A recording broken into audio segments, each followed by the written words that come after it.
There's nothing. Only warm primordial blackness. Your conscious ferments in it. No larger than a single grain of malt. You don't have to do anything anymore. Ever. Never, ever.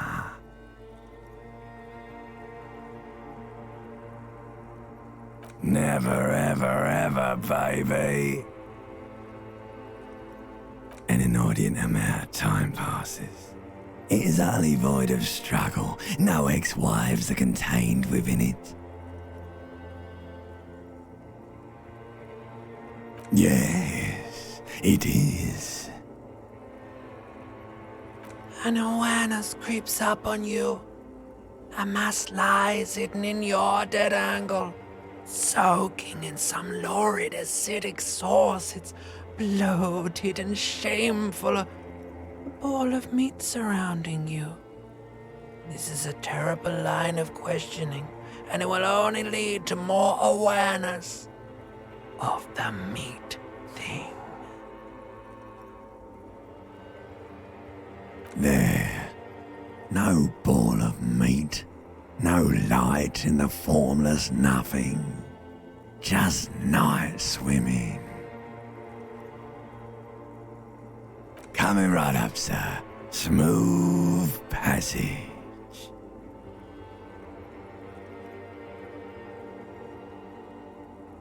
All right. Nothing town to fuck all borough.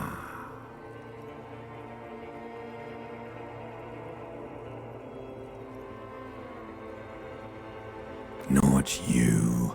Your days of giving a shit and being that type of animal are over.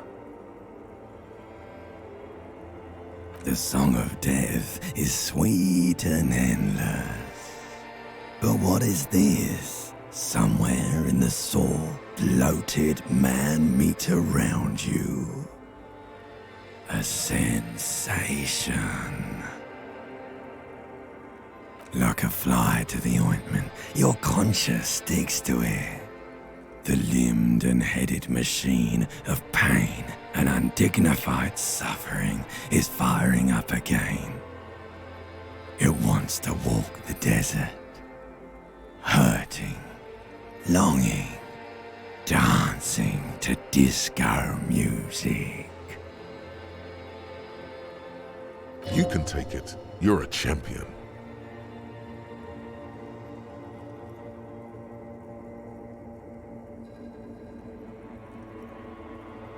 The stench of liquor rises from your mouth, and with it, an ungodly headache.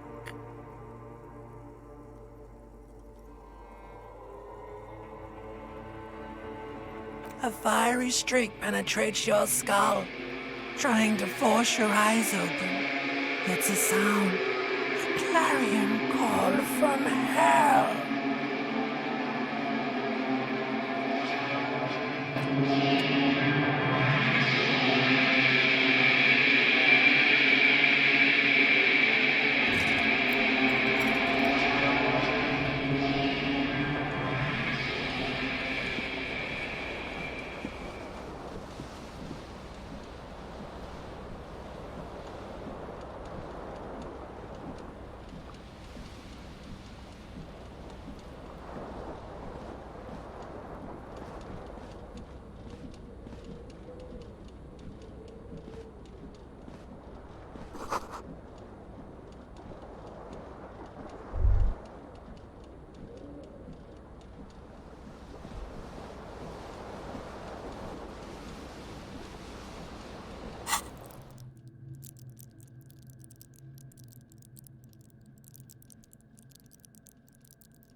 You hear a jingle.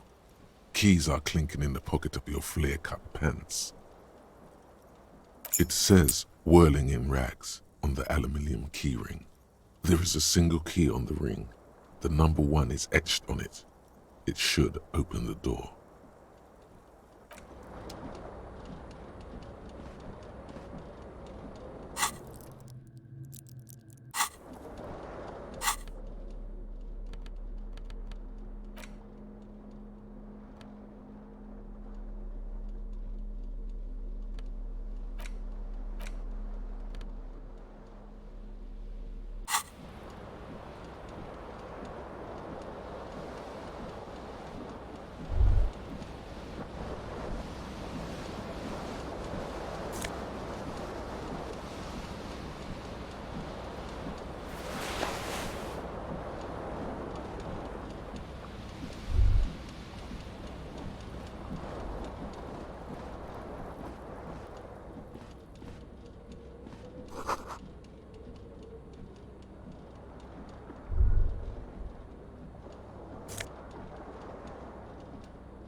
A mirror hangs above a bent and broken sink. In a fierce discharge of masculine energy, someone has ripped half the faucet off. Hot water sprays from the base and steam covers the mirror. You cannot see yourself, just the outline of a man. Suddenly, you realize you have no memory of the face that awaits you there, underneath the soft vapor.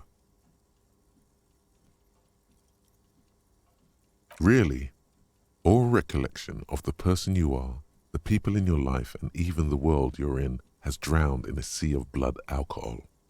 This was no mere night of drinking. It was a deluge of world-ending proportions.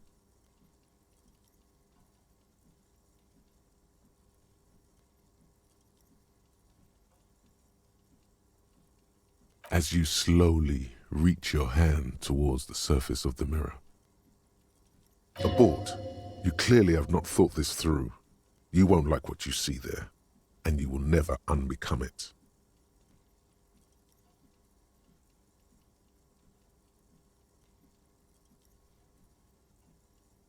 Yeah, there is definitely something wrong with it. Where to even begin? There is the bloatedness, then the swollenness. It's like there's an upholstery of alcohol underneath your skin.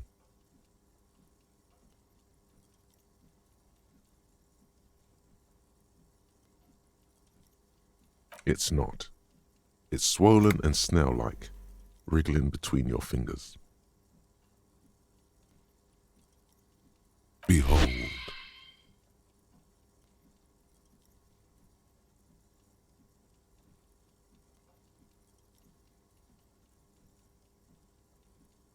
You have no idea who this thing is, do you?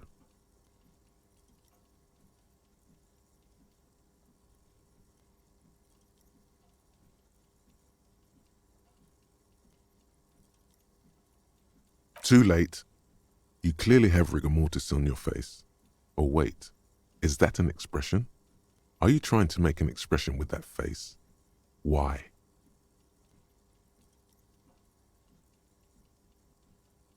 Please stop. It's horrible. You're scaring yourself. Oh my God. You can't stop. It's like it's not even voluntary anymore. You have worn that grin into your face and now it won't come off. What does it even mean? What is the emotion you're trying to convey?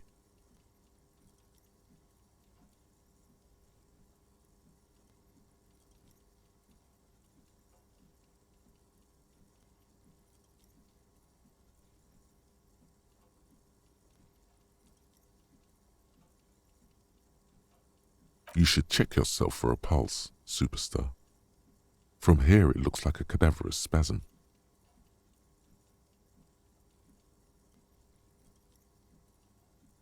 You find no sign of life on your swollen neck. However, putting your hand on your chest reveals an irregular heartbeat. You appear to be alive, for now.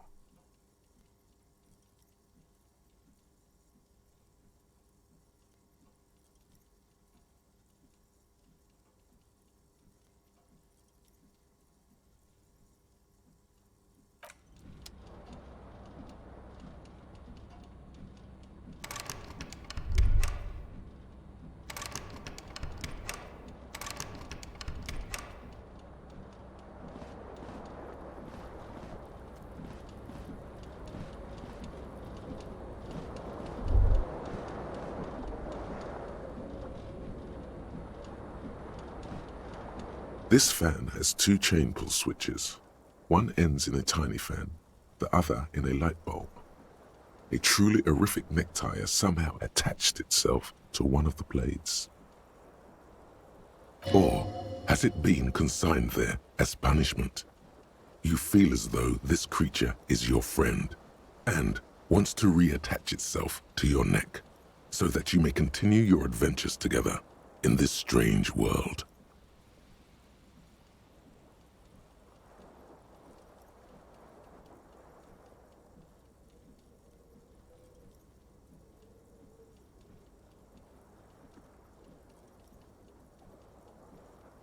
Terrible mistake. Turn the lights off immediately. You can practically feel the photons burning a hole in your brain.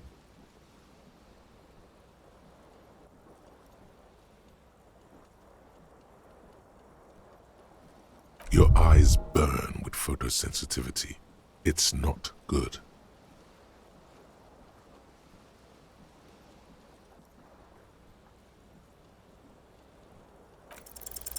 You swoop up and catch the tie. Snap. It's released from the blade.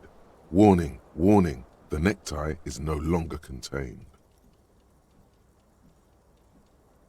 What you have in your hand is a fantastically colorful tie with 4 or 5 different patterns. The knot reminds you of a noose.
The window stands broken in its frame. Cold wind blows in.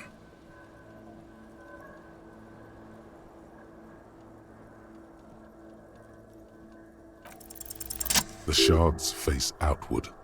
Whatever broke this window came from the inside.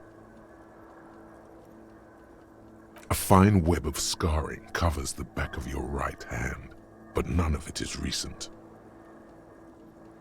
More likely a projectile than a held object.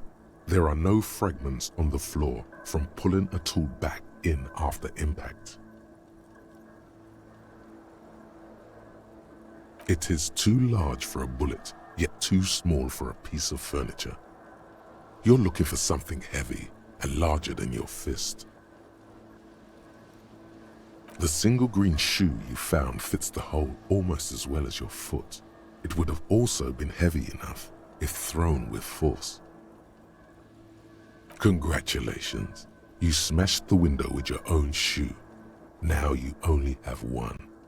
If you're lucky, you could still find the other one on the balcony outside. The door to it should be outside your room. You mean someone else took your shoe off and smashed the window with it? The cool wind gushes in. Your toes curl up from the cold. The window stands broken in its frame. The morning light hurts your eyes. It's hazy, but you see the ocean and some war-torn buildings.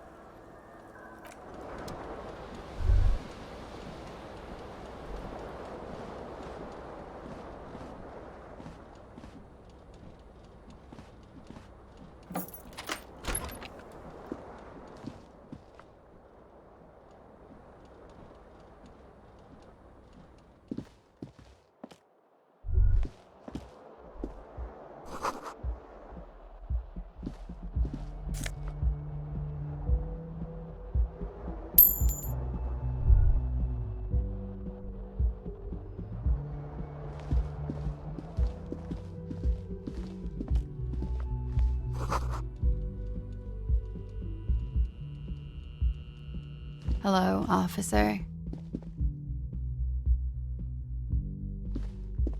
The young woman raises a cigarette to her lips. Her eyes are brown and her face is speckled with birthmarks. She can't be more than 28. No. There's only one solution to this. You're a businessman.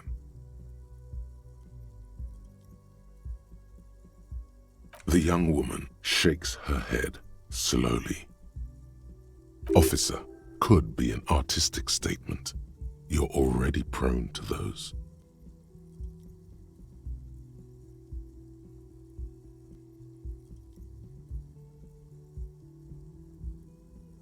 No. You're a police officer, sir.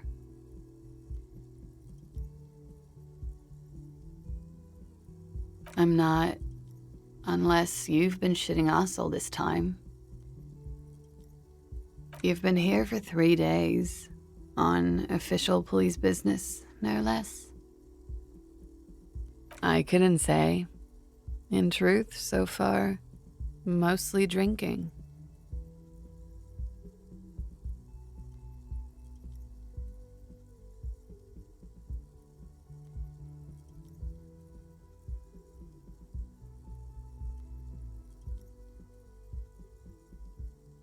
Don't be so harsh on yourself.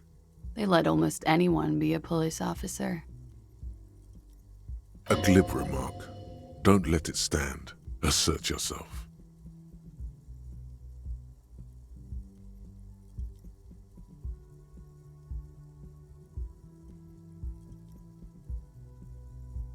Retreat is not a winning tactic.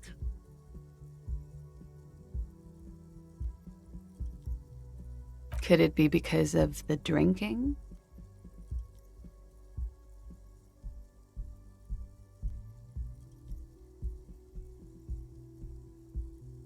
Of course. Be careful, officer. They don't like the police around here. Something stirs in you as she's about to go. Call it an instinct, a need. The need to ask questions. It's like you've said the words 1,000,000 times before. She looks back at you, a light glinting off her eyes.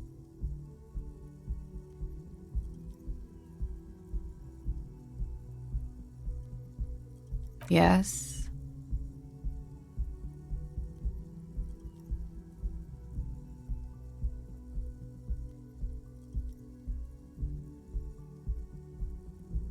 There was the usual ruckus.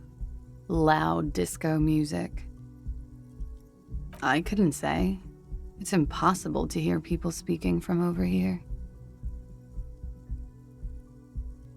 Oh, yes. Various artists. Ostentatious orchestration prime among them. Oh, were huge where I come from. I was very young then, of course, like 7. Life gets hard, but we go on.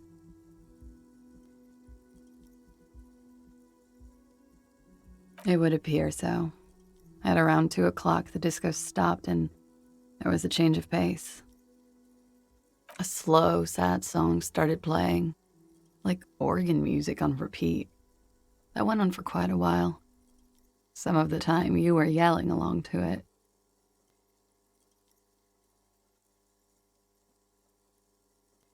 Yes, there was a church in there, a really small church, like the smallest, saddest church in the whole world.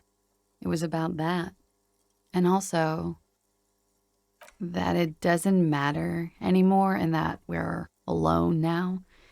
It was difficult to tell. The song itself was very quiet and soft, but you sounded like a winded boar, sir. It was hard to understand what you were singing on top of it.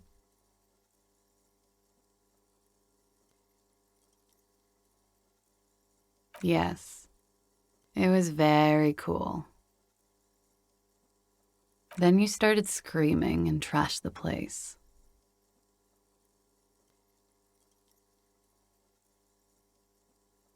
No, it didn't sound like there was a fight. It sounded like someone was trashing their room. A window was smashed. The tape player, probably. The song stopped. And furniture, too. A real destructathon. There was screaming. Then I think you passed out.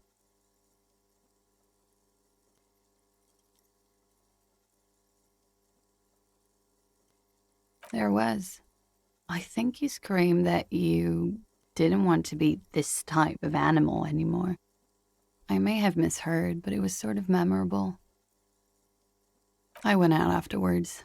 Everything was quiet by then, around 4 or 5.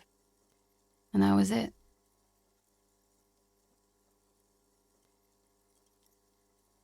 You're in a hostel, sir. We are in Revachol. Revachol is the disgraced former capital of the world, divided into zones of control under foreign occupation. Half a century after a failed world revolution, she is central to our moment in time.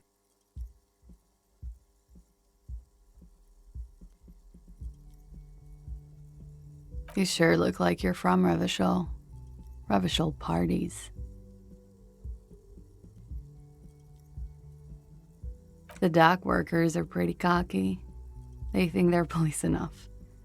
At least here on the coast. I can't say about the rest of the city. It's 51. The current century? Centuries don't have numbers, they have names. And this is the current one. Civilization has existed for 8,000 years, sir. You're right. There is nothing funny about civilization. Glad to have been of assistance.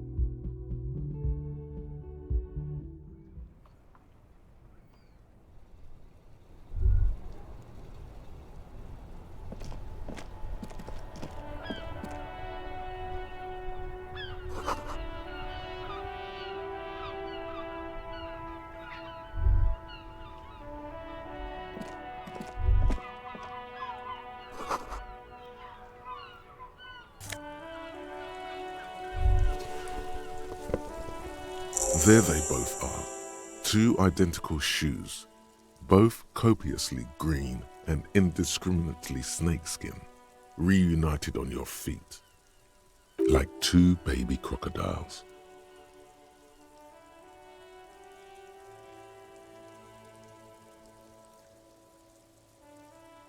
It's pretty clear a normal cop is not what you are. Good, they're balanced, comfy. Feels like the only good thing about you right now, truth be told.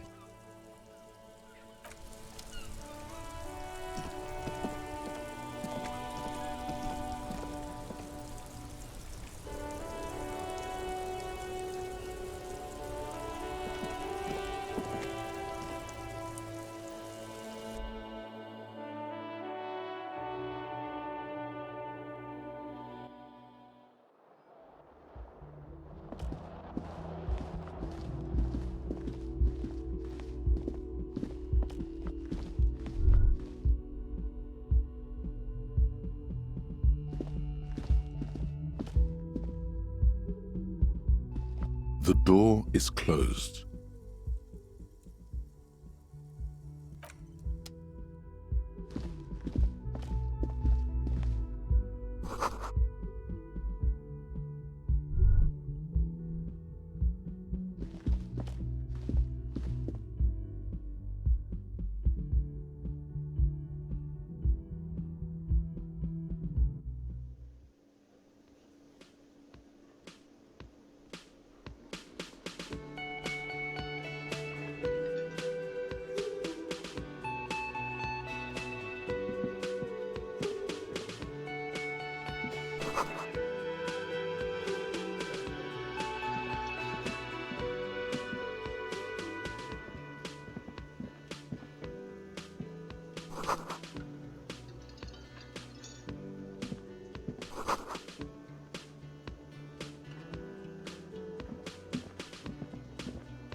should totally sing karaoke here, the first chance you get.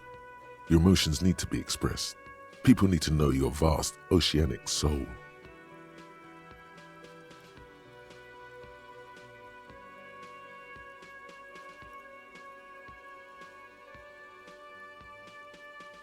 Of course, at this point, precise measurements of your soul can only be performed from the outside. It needs to be heard. Through a PA system. By other people.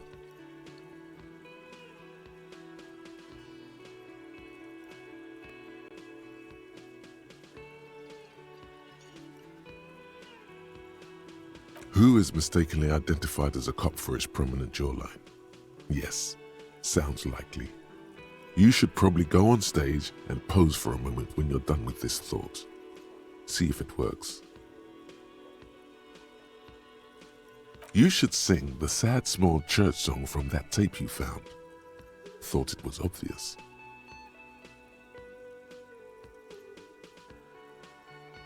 No, don't sing the happy song. It's stupid. Sing the sad song. It's profound. You would need another copy of the tape first, though.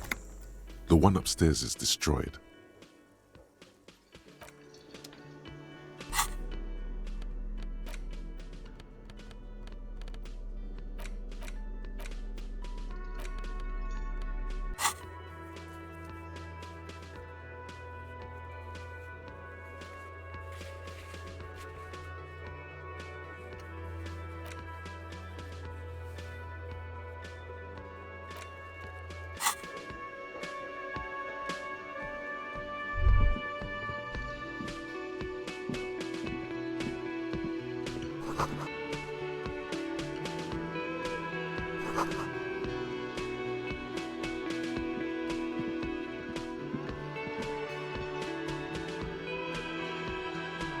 A man in his late 20s stands behind the counter, inspecting a stuffed seabird. As you approach, he gives you a sideways glance, then looks down again. That was disdain in his eyes. Even now he is purposely ignoring you. Looks like he's not a fan.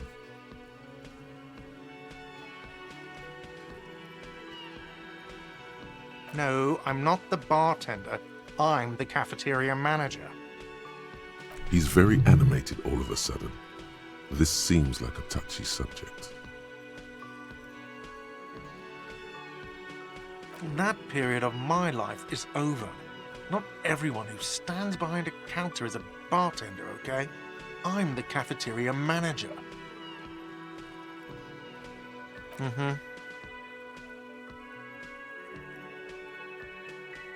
A competent work of taxidermy. The white and brown seabird lies among piles of coasters and drying mugs. One of its wings broken. The man is trying to mend it. Looks like the bird was ripped off the shield that was used to mount it, most likely on a wall. Something about it makes you feel bitter.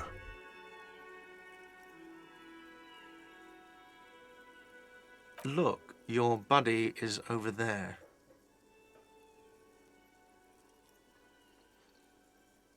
Why don't you go and talk to him, okay?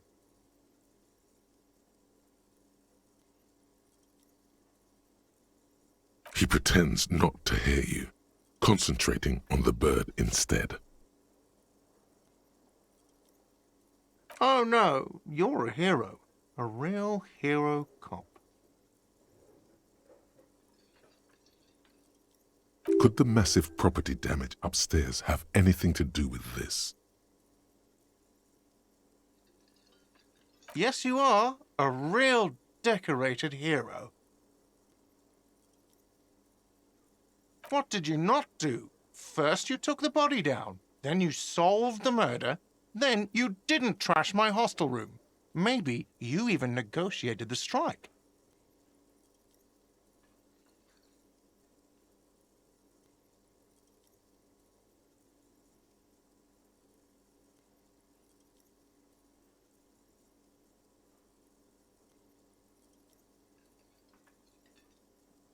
No, you see, actually, you didn't. You haven't done anything even remotely useful since you got here. No, I haven't seen you around. I'm not always here.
On the counter, rolled out of his open hand, you see a blister pack of headache medicine.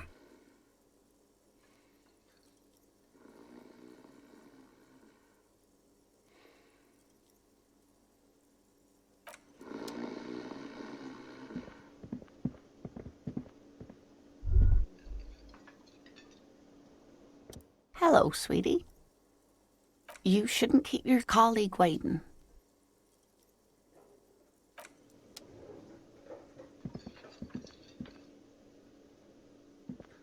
A bespectacled man in an orange bomber jacket is tapping his foot on the floor. Looks like he's waiting for someone. You.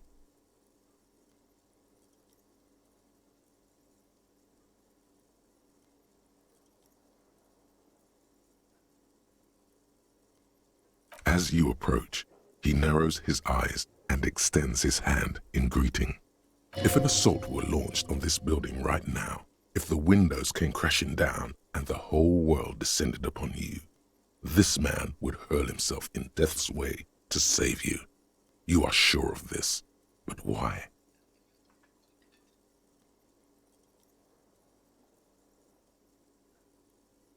He is your half-brother. Hello, I'm Kim Kitsuragi, Lieutenant, Precinct 57. You must be from the 41st. You realize he's waiting for your name. This is your chance to come up with a really good name for yourself. Get creative. Conceptualize.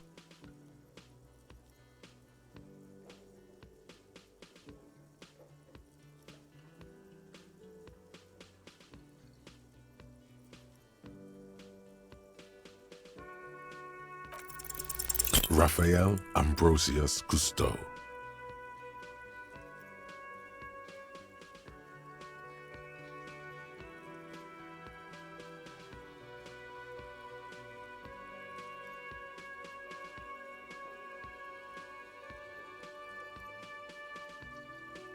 You instinctively run your hand over your multi-patterned orange tie. The sensation of wrinkled silk somehow makes the name sound even cooler. More classy! Raphael Ambrosius Cousteau is one classy name, and you're one classy cop. Yes, well. It looks like we had a little scheduling error on Sunday. Saturday too, actually. Have you had time to talk to the manager here?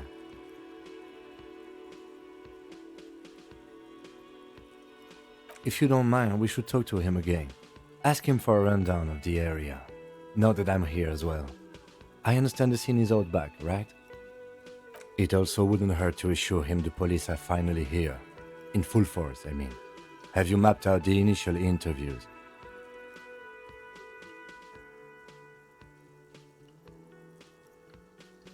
Right.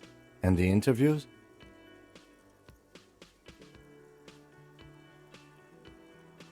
At the 57th, we like to prepare an initial list of persons of interest, and then just skim the surface.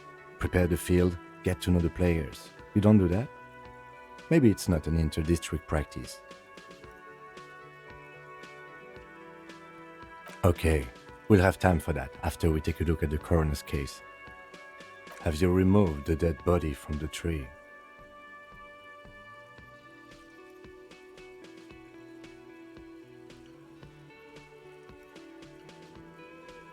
Sure, but did you take it down from the tree?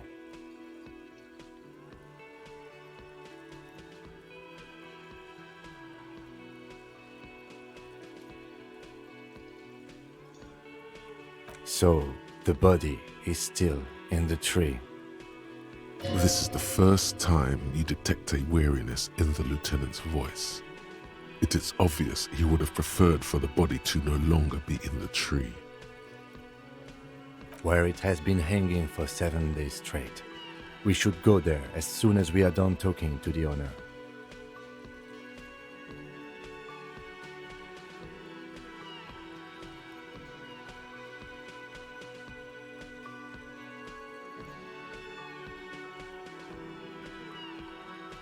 After you, officer.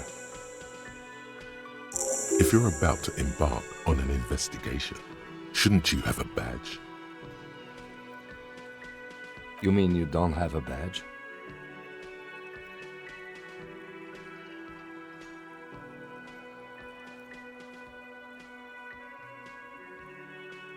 Losing your identification card is a serious matter.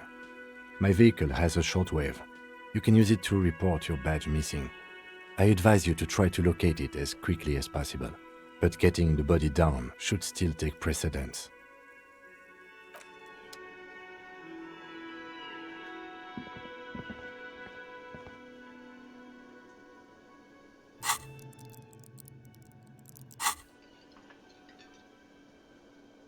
Yes?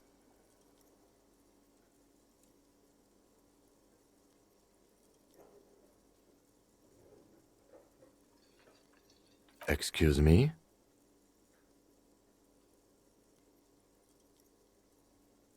You have a distinctive way of walking.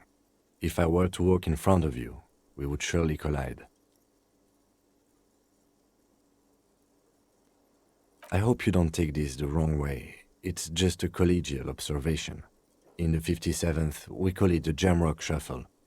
Officers from Jamrock's 41st Precinct tend to move a bit erratically.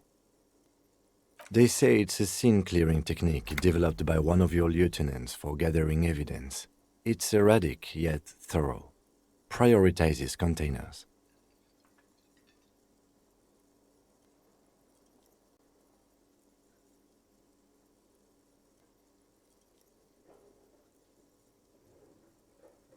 I'm sure you don't. It's just a stupid interdepartmental thing. I'm making assumptions. We should move on. Passing along frivolous interdepartmental stereotypes is not usually his oeuvre. He regrets bringing it up.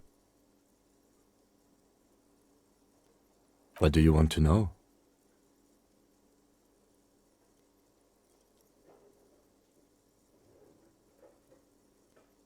No, it's not a particularly mysterious case. The deceased is a security guard for a corporation involved in a labor dispute. It doesn't take a DeLorean polymath to put the pieces together. I just don't see the case getting more mysterious than that.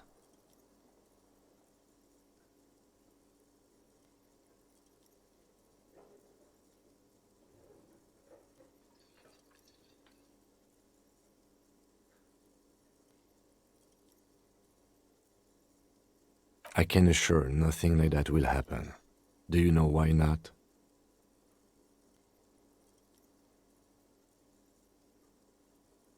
Because it's not part of reality.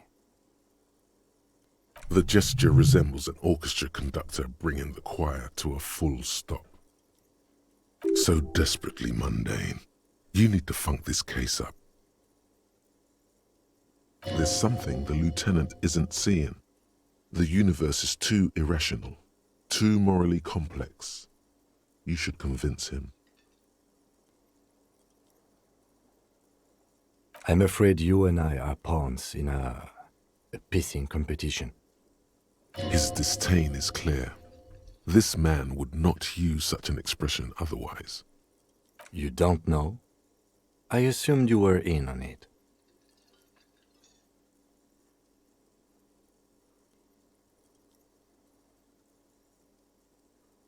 It's just stupidity. We shouldn't waste any more time on it. If you want my take, ask me after we've inspected the victim. Was there anything else you wanted to know about the case? Good.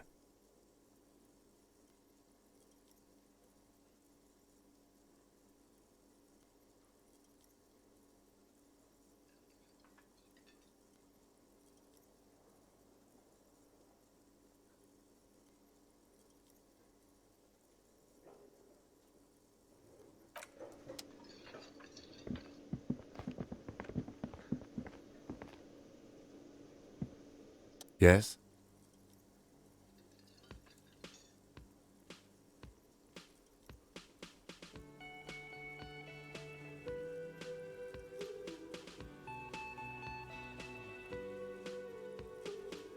Me?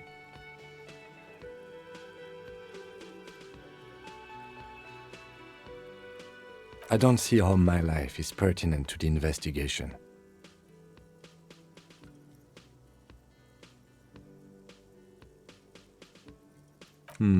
That's a fair point. All right, for the good of the investigation, what do you want to know?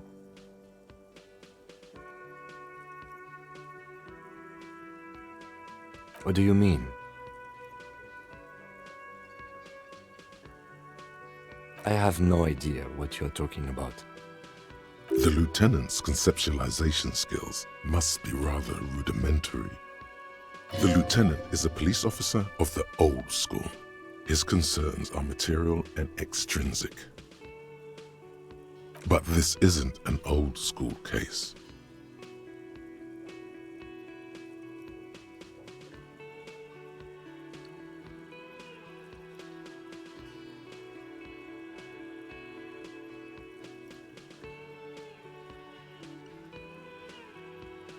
So what?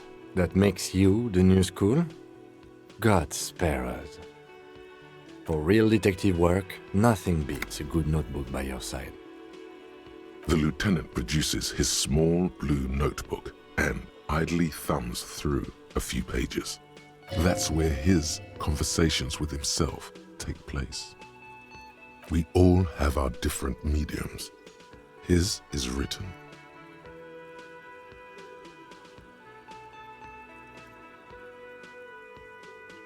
No. The lieutenant nods. Good. Let's change the subject.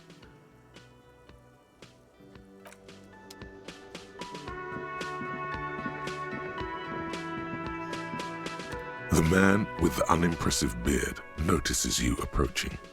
He drops the ledger he was holding and turns to the lieutenant. Mr. Gart, right? You run. Yes. I am Kim Kitsuragi from Precinct 57. This is an inter-district investigation, so joining me from Precinct 41.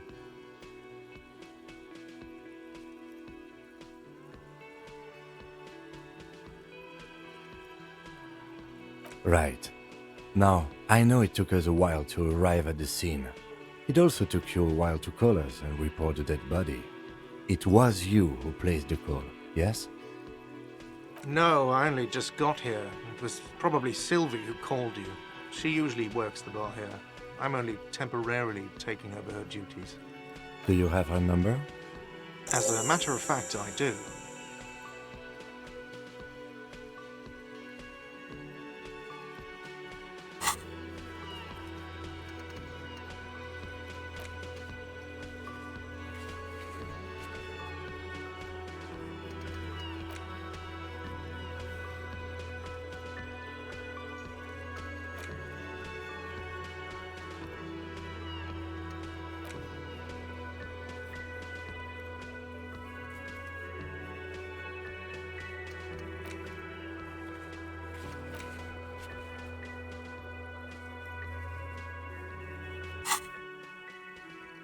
You said you just got here. From where? Are you a local? What, of Martinez? No, I live in Jamrock. I only sometimes come here to keep an eye on the place. This is just one of the many, many cafeterias I manage. But you still know your way around, yes? In case we need directions. Yes, I know where some things are, but as I said, I don't live here. I just used to work here. And I'm not going to start working here again, if that's what you think. I didn't imply that. Detective.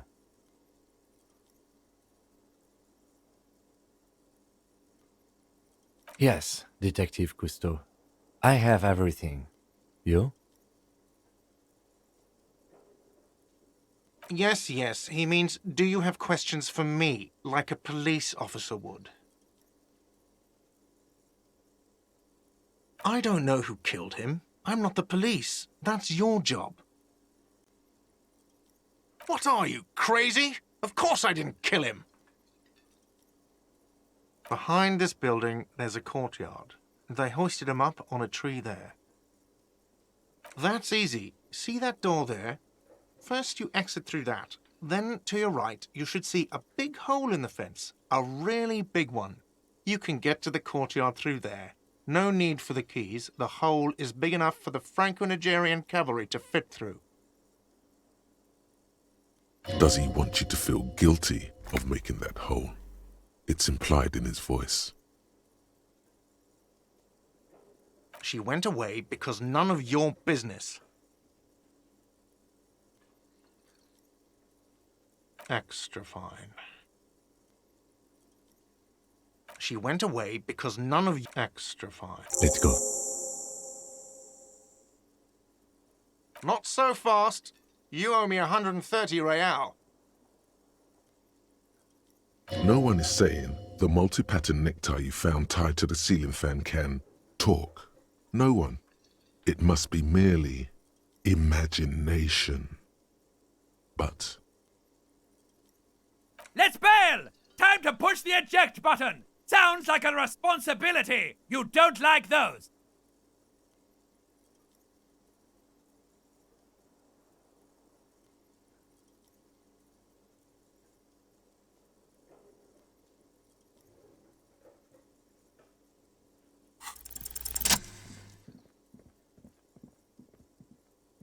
as you blow this joint, behind you a whiny voice shouts, Real mature, man. Real mature.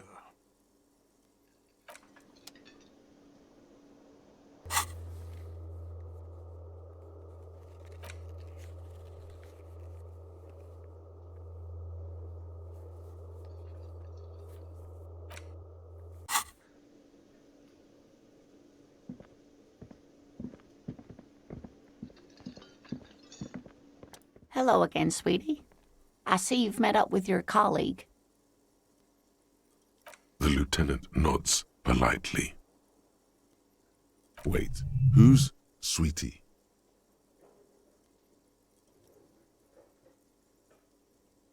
Why, you are, officer.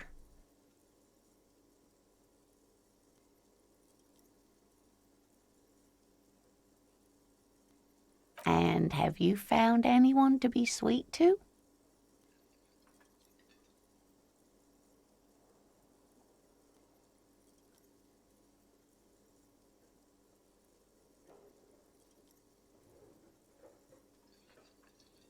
The mating rituals aren't the good part, sweetie. I know it's none of my business, but you look like you need someone to take care of you. I suppose all of us do it one time or another. I don't know what I'd do without Morel. You must forgive me. I'm getting so scatterbrained. I completely forgot to introduce myself. I'm Lena. My husband Morel and I are staying with our friend Gary just down the street, but I come here for tea when they're away. This Lena is wacky enough for the motley crew. Hire her on the spot.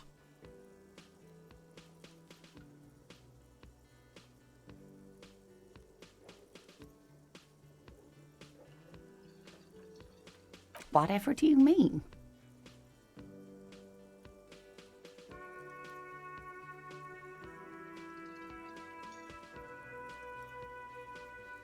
Sequence killers? Oh my. But I think you already have a partner, sweetie. A partner who needs you to help him get a corpse down from a tree.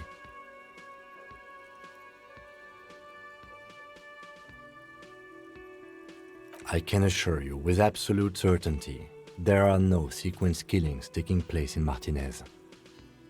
Now, gentlemen, no need to squabble. I wouldn't be of much use to you anyway, sweetie. Thank you, but Martinez isn't the most wheelchair-accessible place, you see. I'd slow you down. Perhaps another time.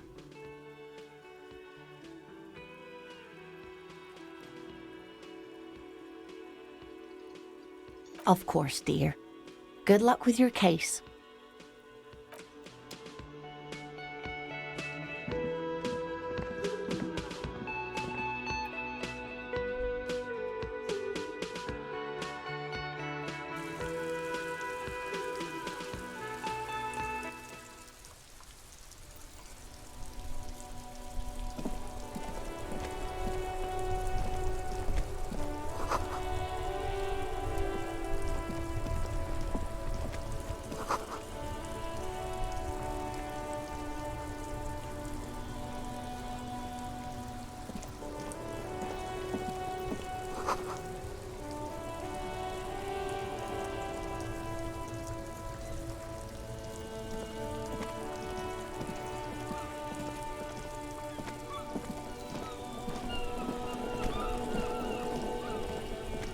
Before you stands a motor carriage.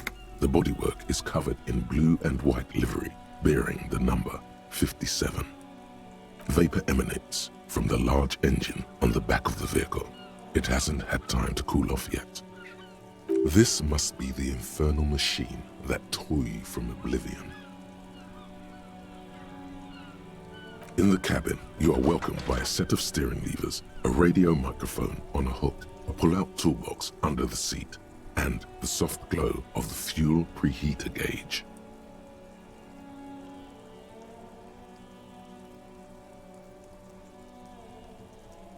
This is the Kupris Kinema, my motor carriage. You can use the toolbox and the radio if you'd like. Motor carriage, motor carriage. Something bad with a motor carriage. A dark lump rises in your throat.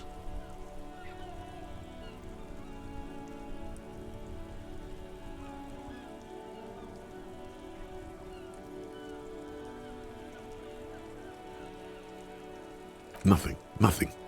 It's probably nothing. Forget I brought it up. Please proceed with the carefree lollygagging. No, I'm afraid not. We have a murder case on our hands, remember? Yes, sorry about that.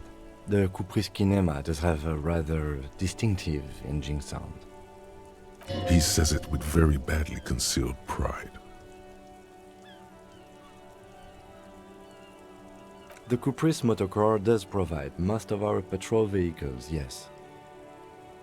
In the cabin, you see a set of steering levers, a radio on a hook, a pull-out toolbox, and the soft... As you tap on the gauge, the indicator pin jerks as if startled. It's in the large orange sector, indicating the engine is warm. Next to the gauge is a red switch, labeled heat. There's no use pressing the heat button. It won't start without the ignition key. Translation. We're not going anywhere right now.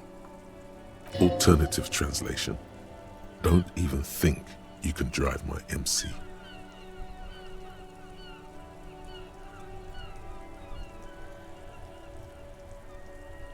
A metallic drawer slides out from under the seat and clicks into place. The tools inside are neatly organized. Take what you need, officer. It's going to be a long case. I'm not protective of my tools, like some men are. He's clearly a little protective of his tools. But what can you do?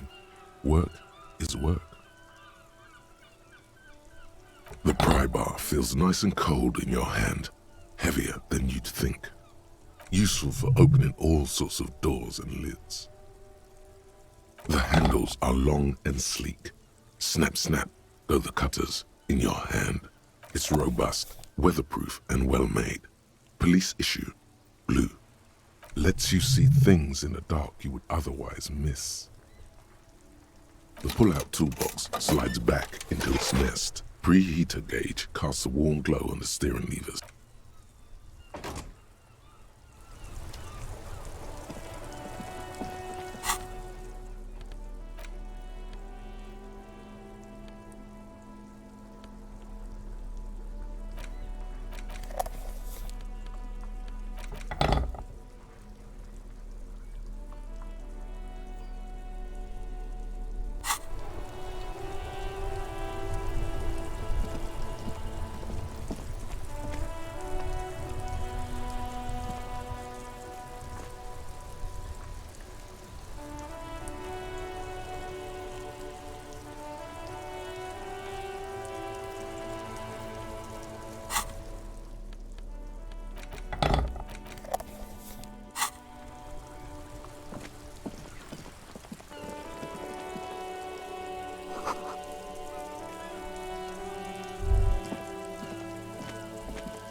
You see a set of tire tracks in the brown slush that covers the plaza mosaic.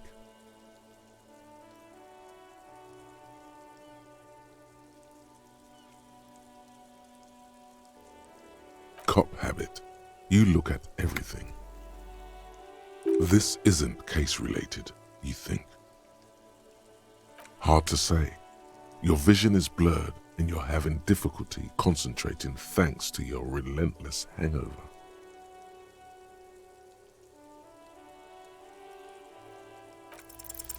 The tire tracks were left here by an unknown event that took place some days ago. It's a message, written in the language of burnt rubber. Some of that rubber stuck to the tiles right in front of the whirling in rags. This is point A. The driver started there and then accelerated straight into the fence, left a hole big enough for the Franco-Nigerian cavalry, according to the cafeteria manager. Why that pang of guilt again?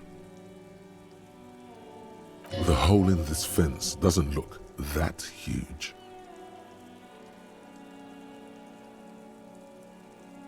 He was exaggerating.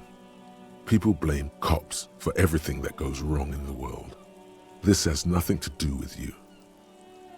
The driver proceeded to back out of the yard, barely stopping before hitting the adjacent building.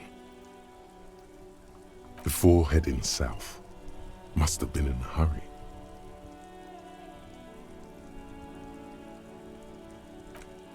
You are correct.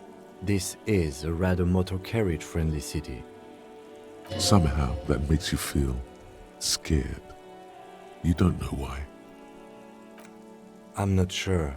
There are plenty of traffic accidents waiting to happen in Martinez.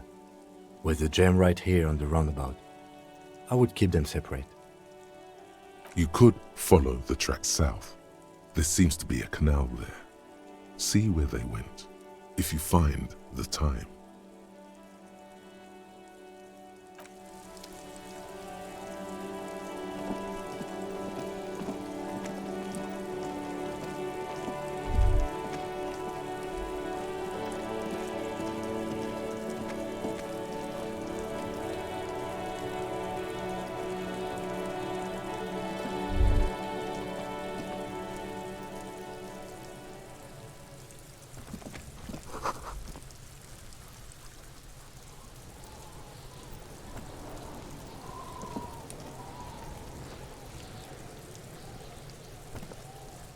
Kuno's got this!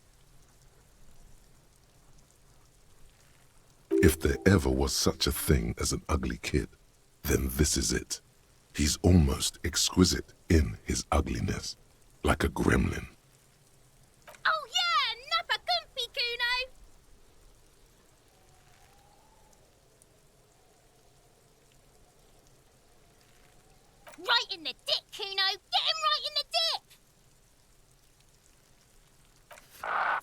in the dick. The boy is sweating profusely. His eyes are like two black holes and his jaw is twitching as if trying to break free from the empire of his body.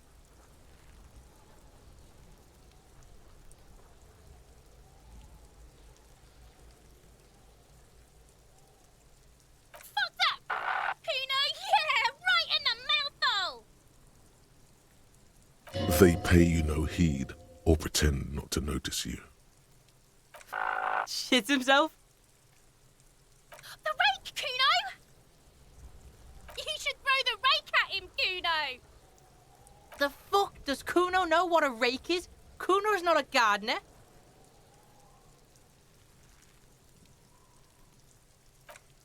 We shouldn't do anything. I don't tempt such forces. You will see.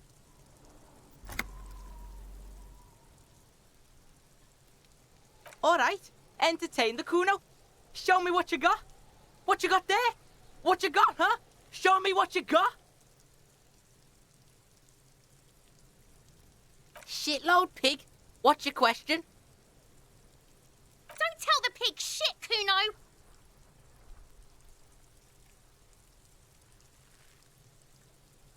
If I were to want to waste my time, which I do not, I would ask them who he is, how he got there, and the usual.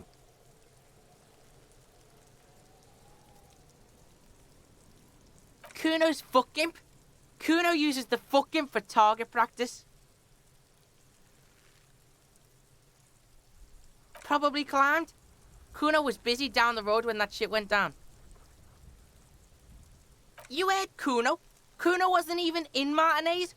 Kuno wasn't in Revachol. Kuno wasn't regional. I don't know. Some fucking... Mesk or I don't know. Some other place. Night City. Kuno was in fucking Night City.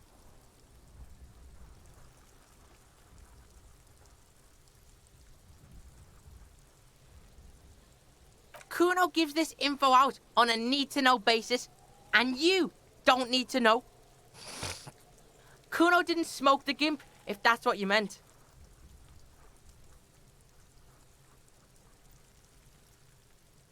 Just a couple of pigs sniffing around in the dirt. That seems pretty fucking suspicious to Kuno. Yeah, you tell the faggoty, Kuno! You're testing Kuno's patience here. Get lost,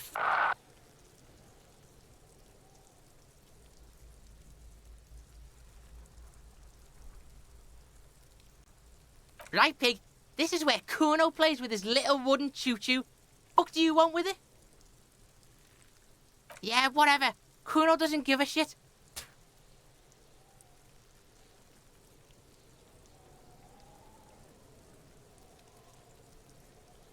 Kuno doesn't fucking care.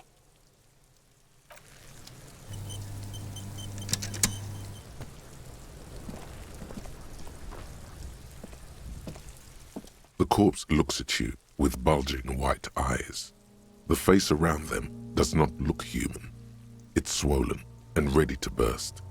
His lips are fish-like and his tongue like a ball gag in his mouth. You seem to be holding your breath. A cargo belt twists his neck at an unnatural angle. The body below appears stiff. It's letting out an ungodly rot. The smell seeps in even through your clenched nostrils.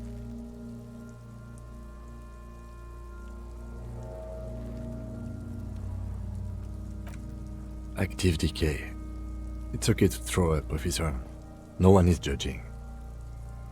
He's about to blow! Cock's gonna blow, Kuno!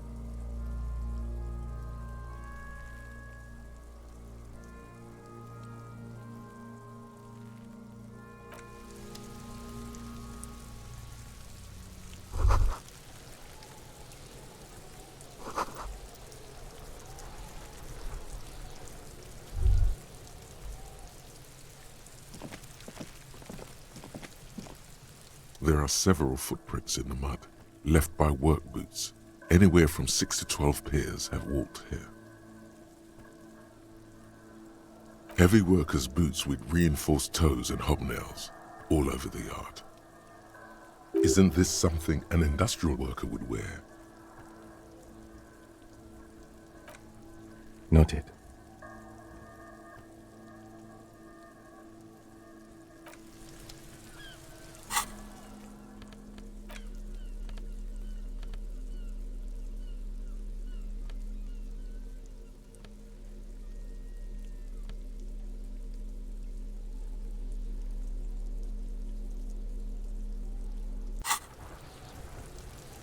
There are several footprints in the mud, left by work boots, maybe more than 12. No, 8 pairs of boots have shuffled back and forth in the mud. 1. Standard work boot, steel reinforced toes, number 46. 2. Standard work boot, steel reinforced toes, number 44. 3. Hobnailed work boot, steel reinforced toes. 4. Standard work boot, number 45 or 46. You don't know. It's a miracle you can tell the prints apart as it is. The cold must have preserved them. 5. Another standard work boot, steel reinforced toes, number 44. 6. An aberration, light as air, even pace, same make of boot, but number 41. Impossible to tell. Could also have been an adolescent. The gait is undeveloped. You're not bad. It's as if the whole world darkens. Everything else has a thin film of unimportance on it, and the tracks burn in the middle of it, in a strange, beautiful way. 7. The glowing outline of a standard work boot, number 46, but the imprints are twice as deep as the others. The weight exceeds 200 kilograms. 8. And yet another standard work boot, number 44. There's an aberration in the pattern of the sole, however. The right sole is smoother, more worn. How many?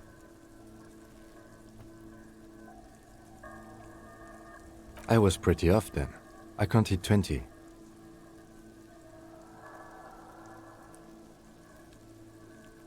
I never got the hang of it. Hyperopia. Do you see anything out of the ordinary?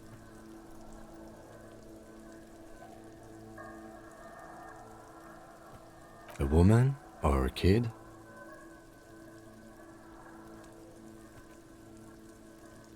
Okay. How do you know? He knows it's hard to discern sex from a person's gait.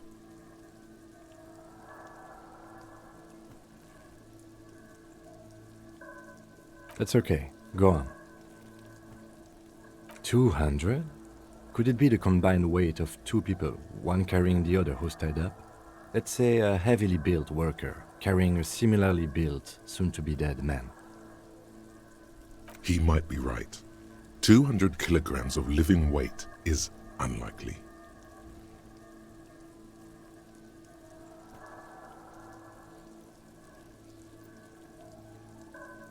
From here, the boot the victim wears.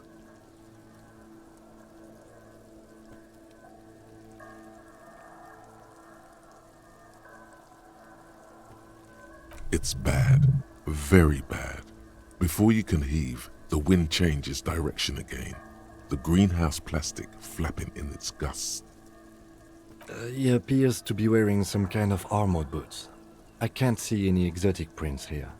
Someone had to carry him. Are any of the other prints deep enough?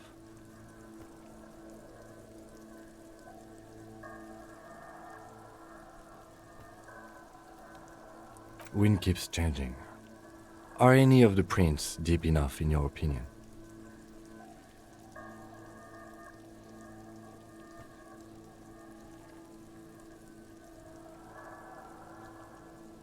An obese person is becoming less likely. Possibly, yes. Interesting. Let's name it the odd soul. Someone operating a workbench with a pedal? Like a joiner at the harbor. Or maybe a drummer? He regrets it the moment he says it.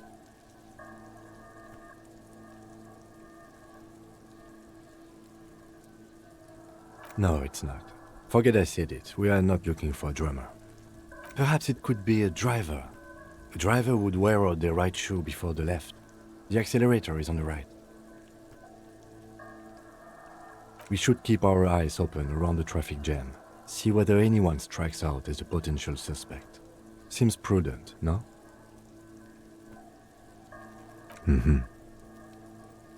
A week, maybe? 7 days would fit the time frame provided to us by the caller, who reported the hanging.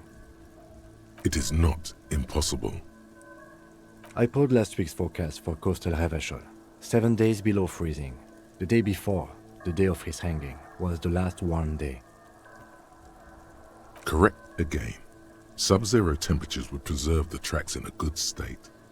The commotion here could have taken place a week ago. What do I think? A mob of people brought something heavy to the tree. One of them was carrying the victim. They shuffled around, especially under the tree. Then, after hoisting him up, they stood in a semicircle facing his direction. At first glance, this appears to be a lynching. Indeed, they all stood in a row here and looked at the tree.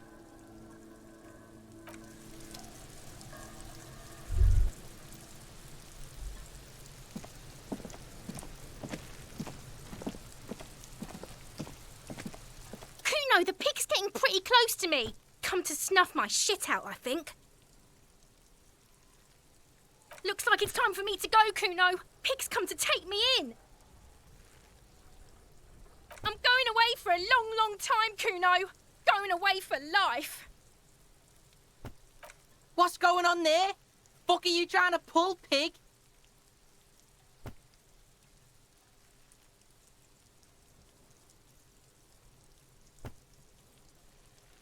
Murder was the case they gave me.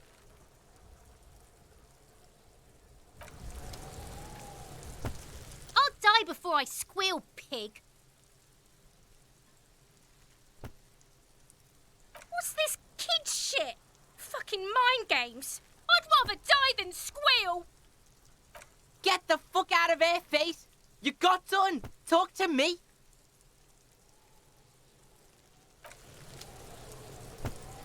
I'll die before I squeal, pig. You don't want to fuck with me. I got my hands bloody. I'm not here, pig. You're not seeing this. You can still see the top of her hat from behind the fence.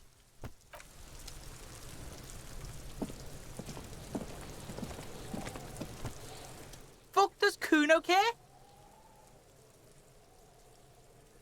The fuck about it? Your test. Get lost, Yeah? The kingdom of Kuno. The fuck do you want with it? Look at that fucking shit. You're trying to get Kuno killed. Fuck does Kuno know? Kuno's not a fucking acrobat. The lieutenant takes a quick note in his notebook. It's a trap, Kuno. Don't climb it, Kuno. Yeah, whatever. Kuno doesn't give a shit. Kuno's Kuno, pig.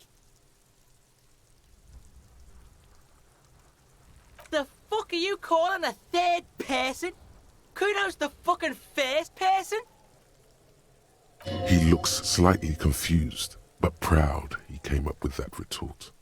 But right as he's getting distracted, you hear a malevolent hiss from behind the fence.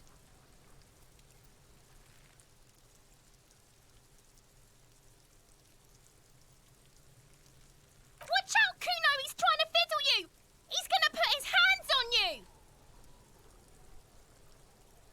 Help! Pig's got Kuno! Help! Rape!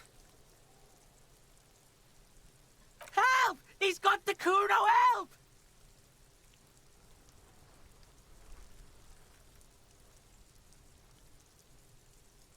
Help! He's digging his dick out! Escalate, Kuno! His dick is out! You're afraid! Pigs in here, Kuno! Somebody, please!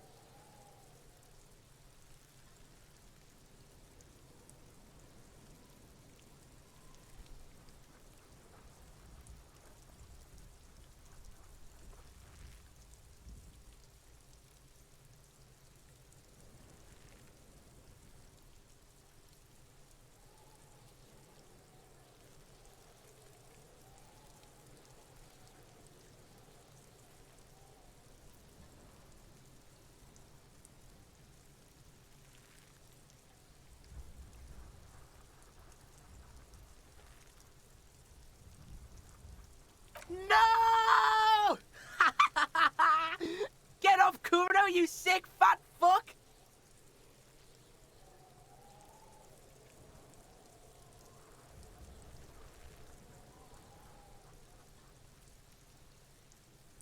Look.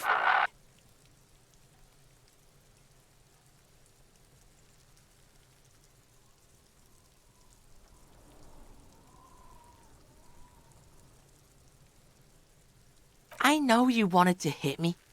You got that I'm gonna fuck that Kuno up look that Kuno's dad gets. The murder look. The rage look.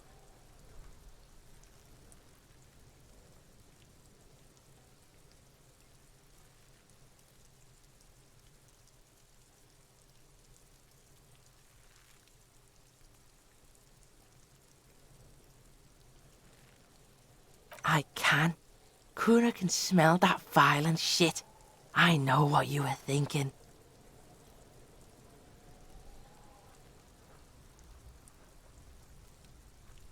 I'm gonna fuck that Kuno up. I'm gonna shut his shit down. You know what? You should have hit the Kuno, because now you're nothing. You're a joke to Kuno. Kuno laughs at you. King Kuno! The whole charade was about establishing dominance over you. You backing up means he's succeeded. Kuno turned you into his prison, bitch! You're gonna be in this shit with Kuno! No, you're not. We can just leave. Bitch, you're gonna be in this shit with Kuno forever!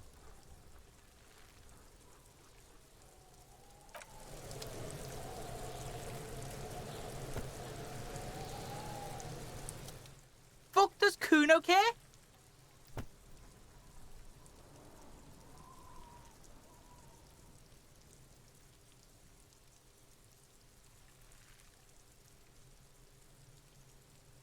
Kuno's Kuno. You already know that. Kuno thinks you have brain damage or some shit. Kuno cares. Kuno, stop being nice to the pig! Step away from Kuno, fat-ass creep! Ease off, see. Don't be telling Kuno what Kuno can do. What else you want, pigman? Kuno doesn't fucking care.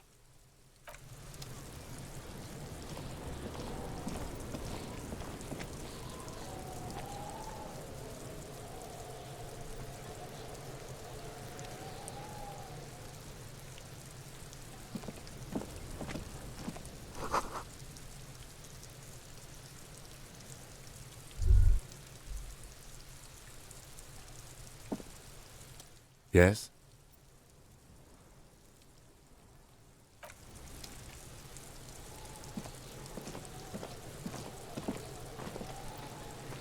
This trash container is locked. The sliding lid has a padlock that says, whirling in rags. There's something in there, not necessarily connected to the case, but still. Maybe you're prioritizing it.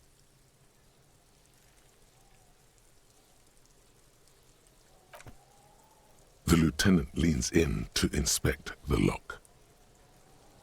We could try using a pry bar, the one you took from my motor carriage, or we could ask for a key from the manager of the Whirling in Rags. He probably has one.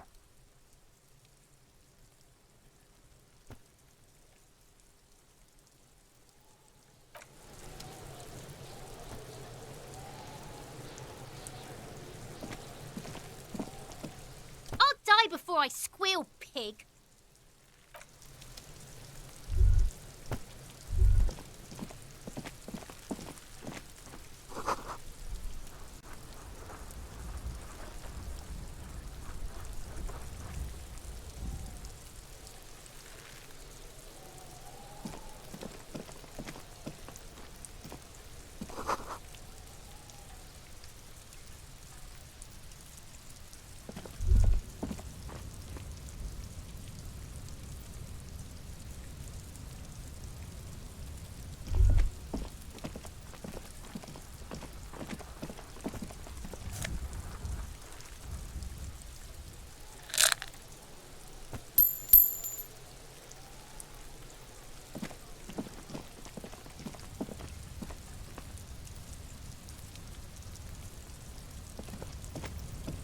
An inconspicuous pile of the roofing material, Eternite. It's nothing. Someone just left some roofing material slanted against an old shack.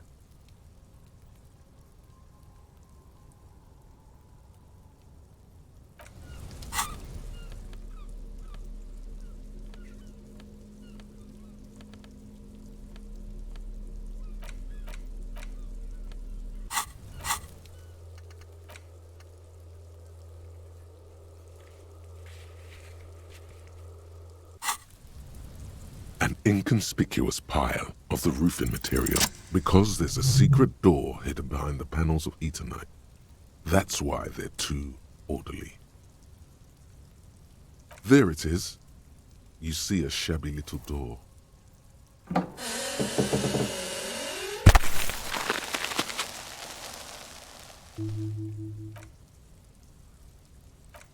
What is this then? A tool shed? Let's investigate.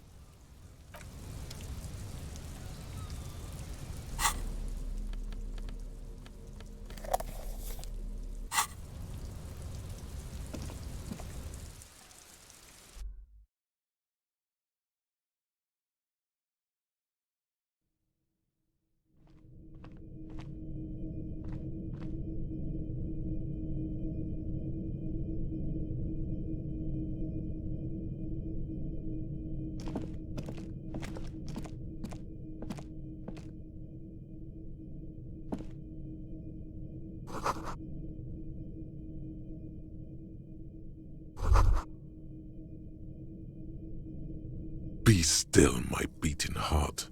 It's amphetamine, sweet amphetamine. The lieutenant isn't studying the powder in the mirror. He's studying you.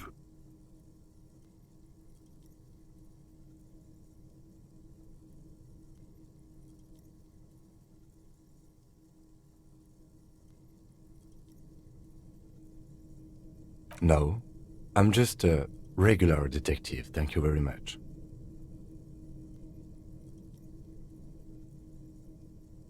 Perhaps not.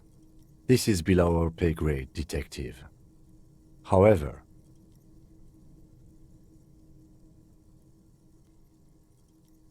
see that ladder there? It's probably another way into the industrial harbor, no? A secret path the local kids use.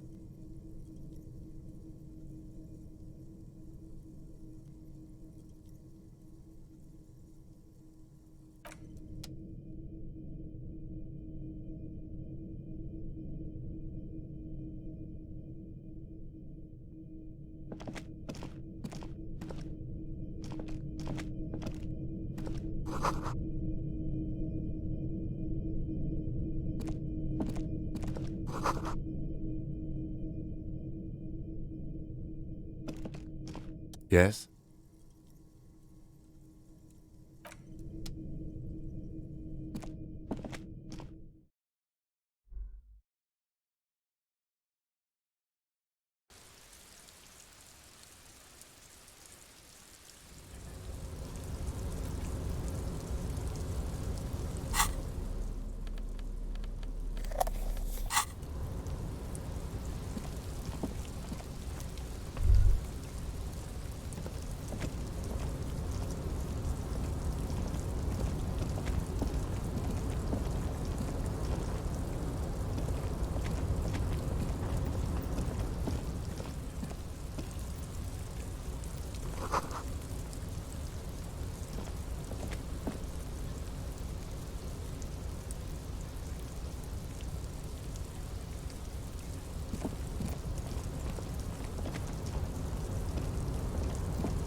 Looks like someone left his tarpaulin cloak hanging on the railing here.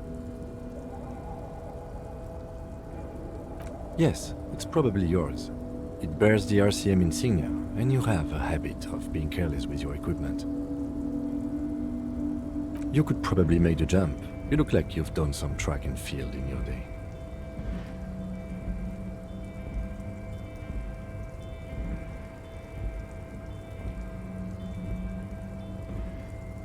The wind is aggressive up here. The lieutenant looks at the enormous crane towering in the distance over the container yard. The look in his eyes is a mix of the engineer-like interest and the wonder of a 6-year-old seeing a horse for the first time.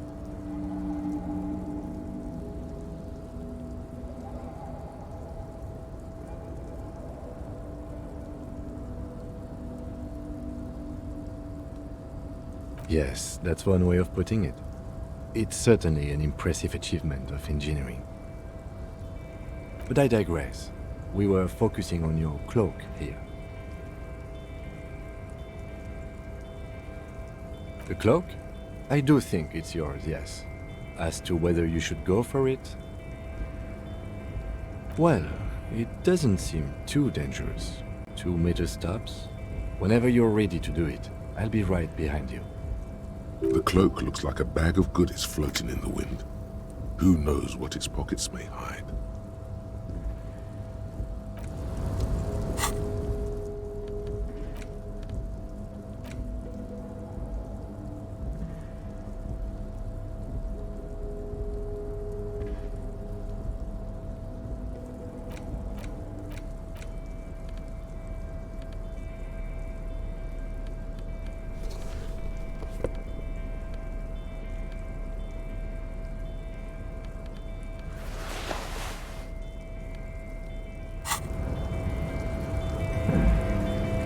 A tarpaulin cloak is still caught on the railing.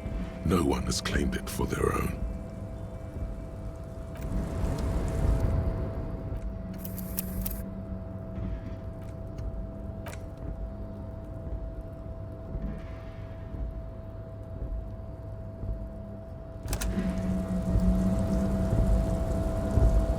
A tarpaulin cloak is still caught on the railing.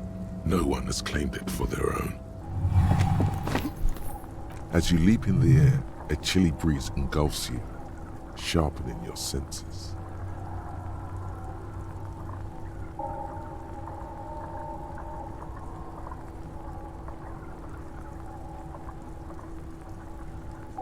Ankles tingling from the tension, blood roaring in your ears. You are ready for your rendezvous with the concrete pavement below. He's so on the money, Breton! Just imagine yourself dual-wielding a bottle and a flaming cigarette whilst airborne!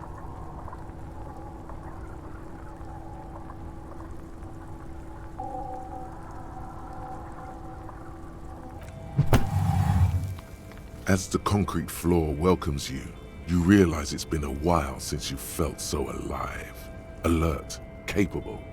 Must be the adrenaline. I knew you could do it. My climbing down might not have been as disco as your jump, but at least we can explore the harbor now. With your feet firmly planted on the concrete, the noise of the harbor rushes back in.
Numerous empty wine bottles glisten in the rain. Someone partied really hard here. Well, yes, I think we can say with relative confidence that it was you.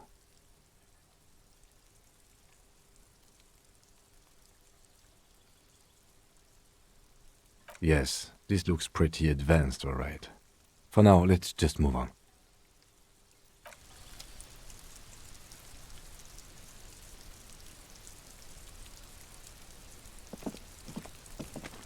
This is the night watchman's booth. The name on the door reads, René Arnaud. If you must. But please hurry, we are pretty easy to spot up here. Nothing incriminating catches your eye. The cabinets are clean and their sparse contents meticulously organized. There's a framed photograph on the table.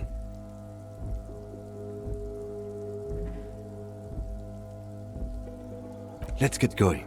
The entire neighborhood can see us up here.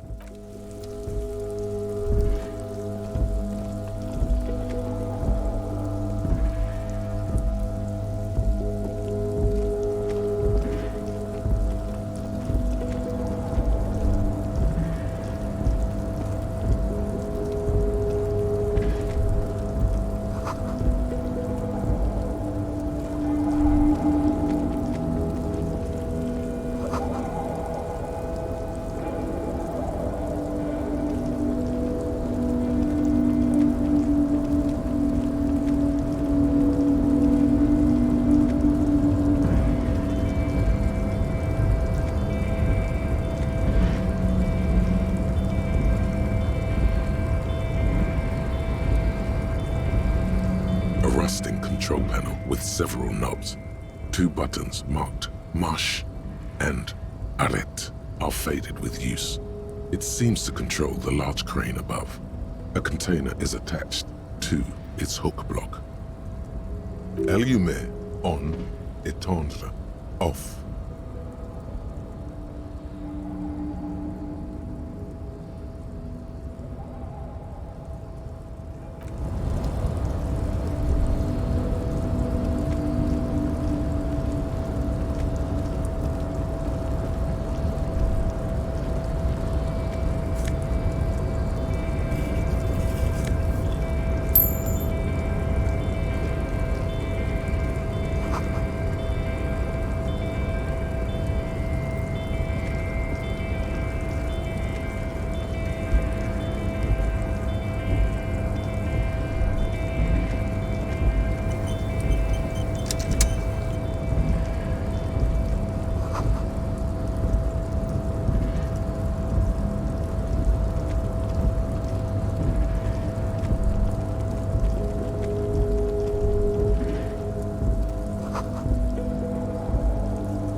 The lyrics to this container song are being made up as he goes along. The accent is so thick, it's impossible not to notice he's Ubi, from the vanishing peninsula of Ubisund on Muindi. container, container, used to be Wild Pines. Container, container, now belongs to Everard.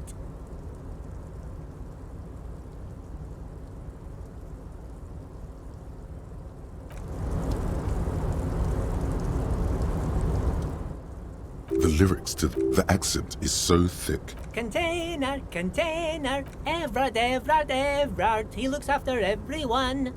Huh? Well, hey there. How can I help you, mister? The look in his deep blue eyes is as sincere as you've ever seen. Kind of makes you feel like an arsehole for no apparent reason. I see you are not a union man, mister. Did you get lost? You're not one of them scabs, are you?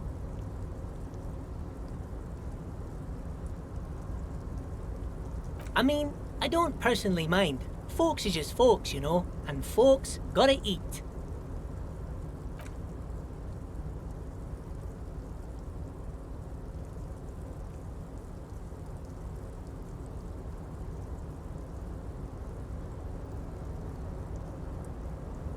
Oh, most of the guys are down at the gates, keeping the scabs from coming in. We're on a strike. The whole union is. You don't have to work when you're on strike. Ha! We haven't worked for 2 months now. So no one is working? Not everyone is down there, of course. Mr. Everard is in his office, where he always is. And Jean-Luc is guarding the gate. But Titus and his boys got into some drunken trouble and Everard sent them on a nice vacation. For a week or so.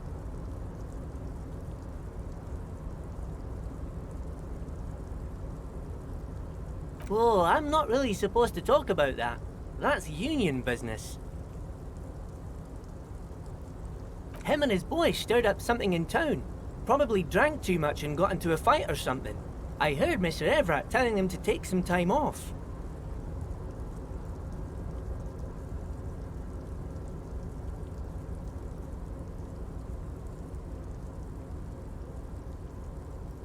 Sure, sure. How can I help you?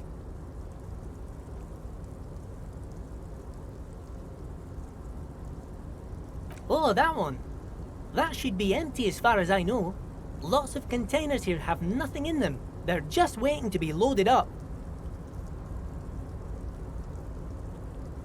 Oh, I'm just making some covers for them containers here.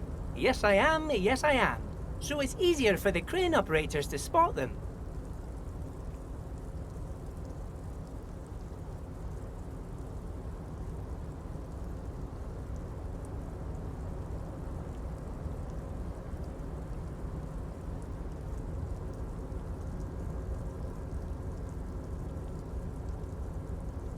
Sure, mister.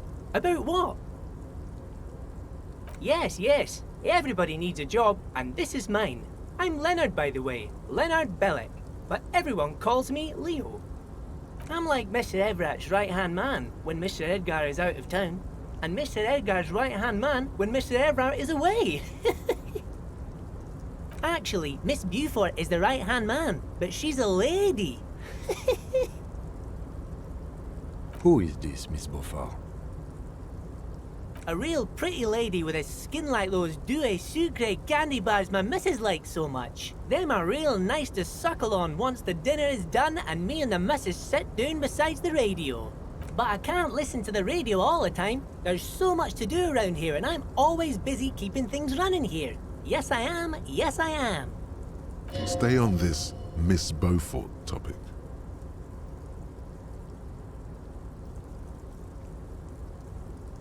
Oh, Lizzie, she is a real sharp tool. Mr. Everett put her through some fancy school and everything, east of the river. 4 years she was gone, and when she came back, she was all fancy and lawyerly. But she's a real nice girl. Grew up in this here neighborhood, knows everybody and gets along with everyone. Real pillar of the community one day, I'm sure. For a fraction of a second, there's sadness in his eyes. If me missus and me was to have a child, I'd be real happy if she turned out like her. But she can't have kids. Dr. Lemaitre said so, and she knows about such things. Been a doctor for almost 50 years she has. So Everett trained a lawyer named Miss Buford. Interesting.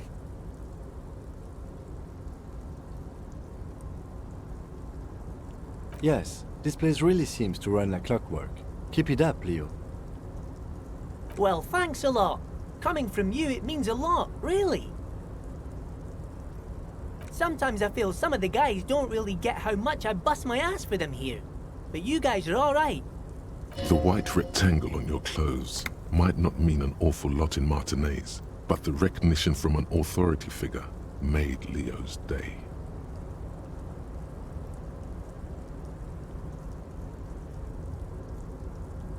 Oh yes, born and raised in Irish, mister. Mum had to leave my dad after he got a bit violent. Took us here to the new world.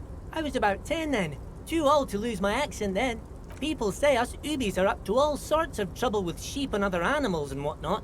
I just want you to know there was never any of that where I come from. No sir, those are just nasty rumors. Thank you for clarifying that, sir.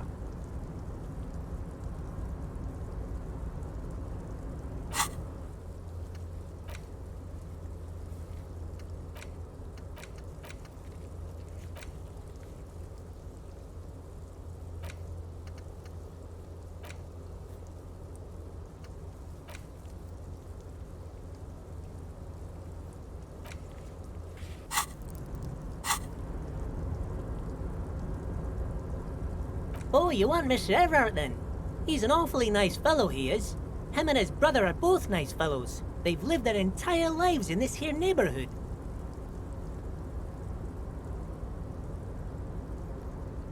Guys like Mr. Everett and Mr. Edgar, his brother, are real good guys. Made Martinez what it is today. Mr. Everett and Mr. Edgar and I went to the same school we did when we were boys. Oh, Mr. Everett is where he always is. In his office, of course. Bye-bye now.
An imposing combination of a punch clock and a payphone is looking down at you from the wall.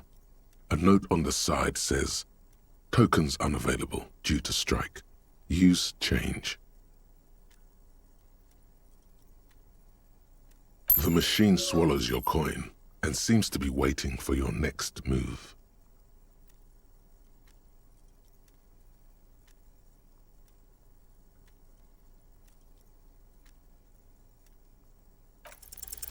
It's unclear whether you actually have muscle memory. Right now, your finger is just drawing vaguely occult patterns in the air. Undoubtedly, no. Sure, why not? Muscle memory is a tricky thing.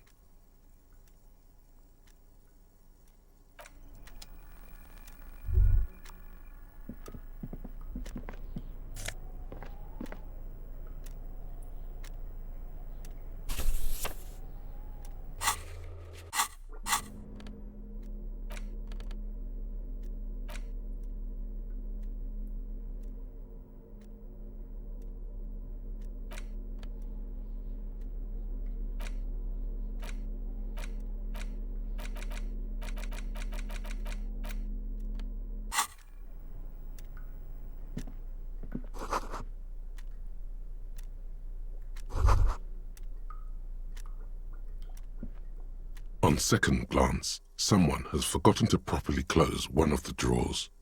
It's unfortunate for the Union to just leave their paperwork lying around like this. Let's see what's inside, he thinks. The drawer opens smoothly. Inside is a well-organized selection of brown folders. Hundreds of documents containing logistical data. Two kinds of transactions stand out.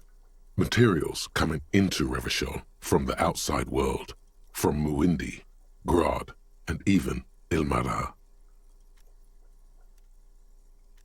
And the same materials being handed over to companies inside Revachol, Kuron, Coal City, La Delta, and Jamrock are listed among the many districts where the imports are being sold.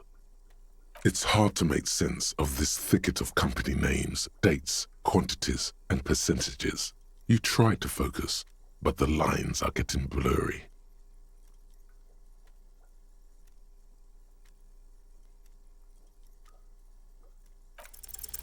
Whatever's hidden here is hidden well. Concentration isn't enough. Only a trained accountant with a background in logistics would be able to really make sense of it. However, there is a little handwritten note stuck on the side of the drawer. It appears to be a to-do list written in large, uneven capital letters. Remember, Leo, Everart's shoes, special whirling borscht, water Everart's plants, sweep office floor, more banners. All items on the list have been crossed out and the note itself is crumpled. Everard Clare, probably, the head of the Debarders Union. Leo must have left it. Nothing incriminating here. Remember, Leo, Everart's shoes, special whirling borscht. All items on the list have been crossed out and the drawer slides shut smoothly.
No trouble at all, mister.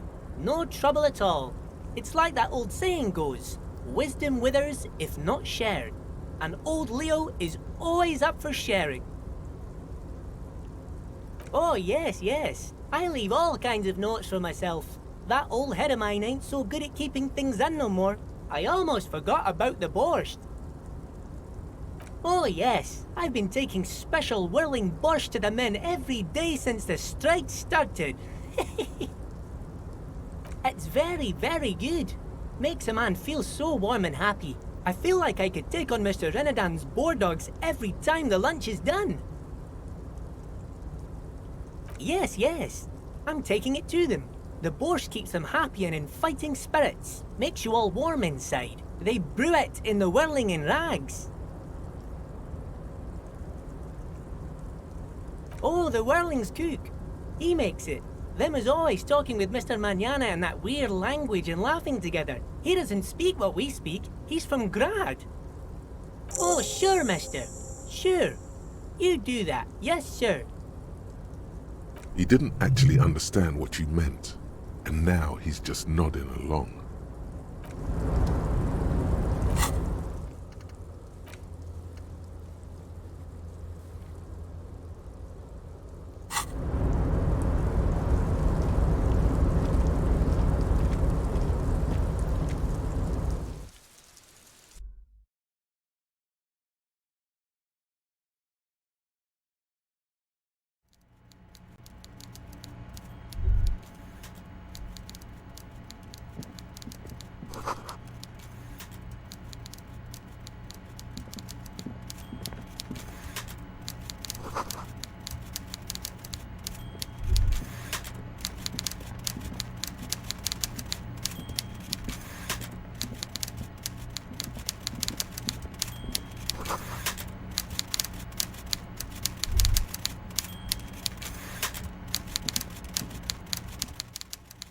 Before you is a walrus of a man seated behind a large desk.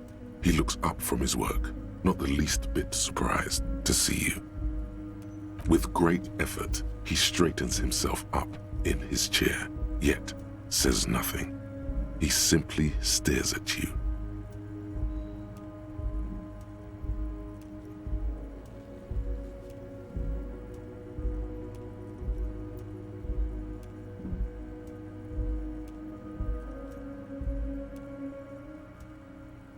Have a good day, Mr. Dubois. I'm sure I'll be seeing you around.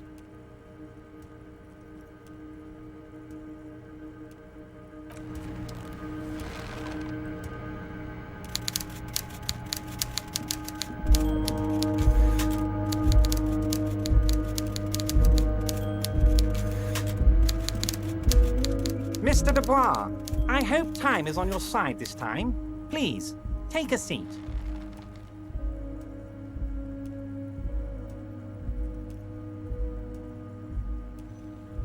Please, Mr. Dubois, let us converse in a civilized manner, as equals. Take a seat. I insist.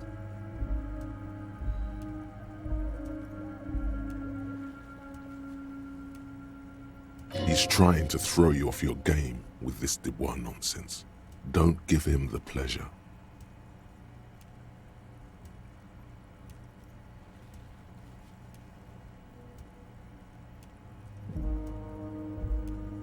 Excellent, Mr. Dubois. I can see that you're a reasonable man, and reasonable men can be of great use to one another. So tell me, how can the head of the Debarders Union help a representative of the Revachol Citizens Militia today?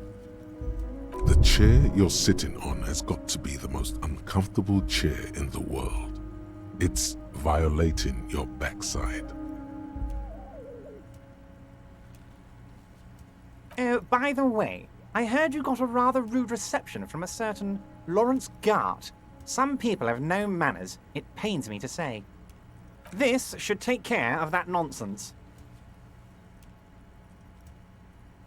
It should be sufficient to cover your expenses for a few days and patch over your differences with a cafeteria manager. Go ahead, take it. Wow, that's 25 real. That's good money. You need it.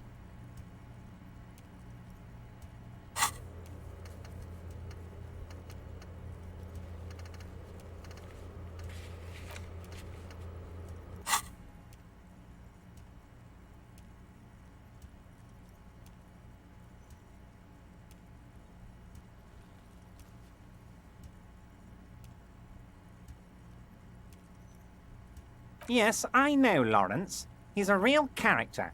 No union man in him. A real piece of work, that boy is.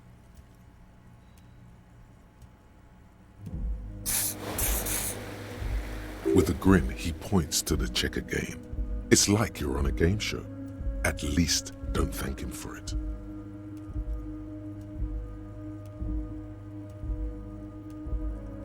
Okay. I respect a man with principles. No handouts, then. Now, I'd like to set your mind at ease about one other matter. Your lost gun. Let me assure you, Union people are on it as we speak. I've got my best hounds looking for that lost gun. His slug-like lips move, but all you hear is an echo. Lost gun, lost gun, lost gun. The world is swallowed by a black hole of fear. Only 2 words escape its gravitational pull. Lost and gun. Oh God, why didn't you think of this before? Cops have guns. Where's yours? It's gone. Your gun is gone. There's nothing in your pockets. You don't need a gun. We can still have fun without the gun. The fun doesn't need to stop. Have some right now. Are you all right, Harry? You seem anxious. Don't be. Everything's going to be all right. It's not like you left it loaded. You didn't lose a loaded gun. Local children aren't out there playing with it right now, pointing it into their own mouths. It's in a safe place. I just know it. I have a feeling everything's going to be all right. It was loaded. There were 2 bullets in it. You always keep at least 2 barrels loaded.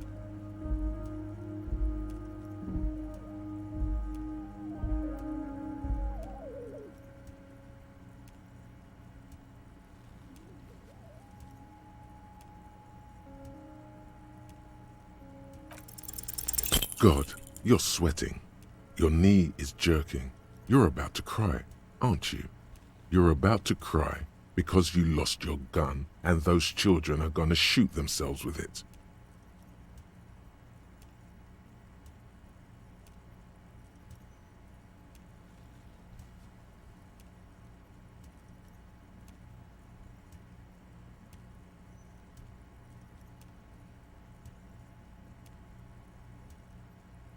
Mr. Dubois, you don't look so good.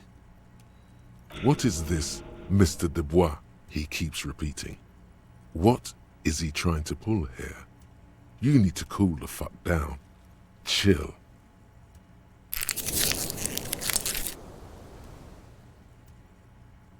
Mr. Dubois! Mr. Dubois! Harry!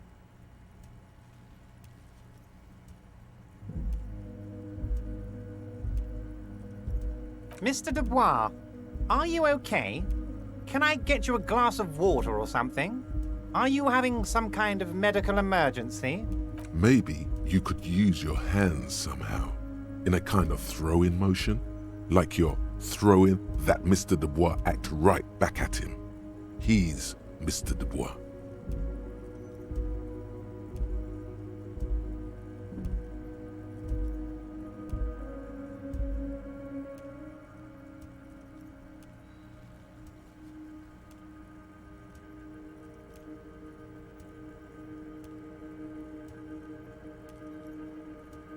Don't be dramatic.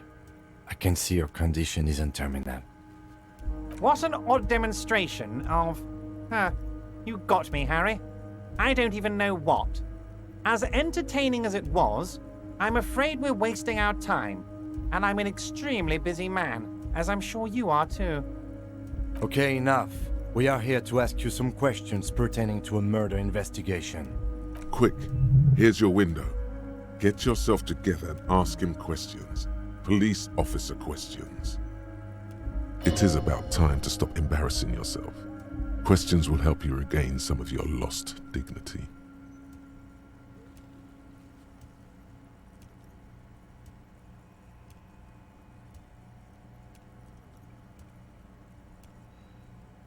Harry, honestly, I'm just relieved you didn't get a hernia. A man your age.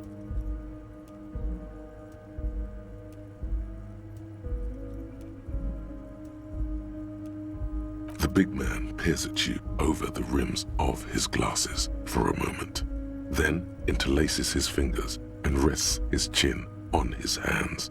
Anyway, I assure you, I am a very well-informed man. Information reaches me before I even get the chance to request it. Oh, of course. That's your main thing here. That's why you're in Martinez. I know everything that goes on around here, and I would love to discuss it with you. I mean, it's no secret that the lynching is connected to the strike. So much to talk about. Honestly, it's been weighing on me so heavily. I understand you need to interview me.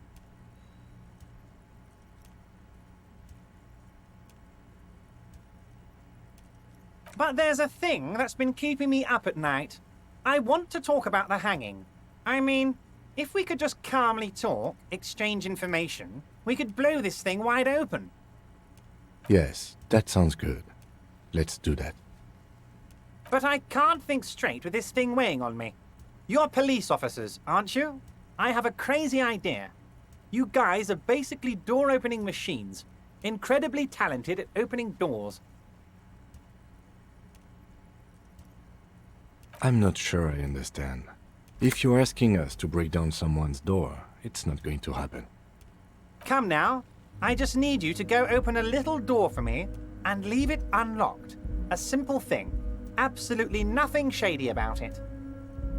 The stars aligned into a cosmic frown here. He has your fate decided.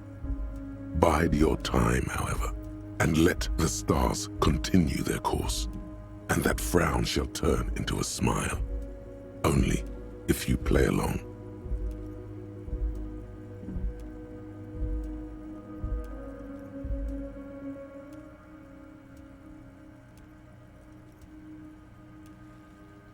Harry, I'm a very busy man, and more importantly, I don't have that extraordinary physique you do.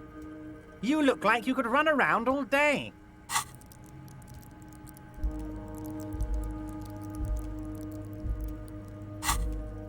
You want to send someone a message that the police are working for you. I repeat, I'm a very, very busy man, Mr. Kitsuragi, and therefore I must occasionally enlist outside help. So what will it be, Harry? Oh, no one's. It's just a weasel. A weasel lives there. Nothing for you to worry about. Of course, Harry, I understand. But if that's the case, I don't think we'll ever find your gun. Even worse, we won't be able to speak like equals about the murder. Perhaps this was just bad timing for you. Know that you can always come back to me. I really hope you do. For your sake, my sake, and for your gun's sake too. Yes, we both understand what you meant. This may be the only way, he thinks. I won't hold it against you. In fact, we probably should reconsider later.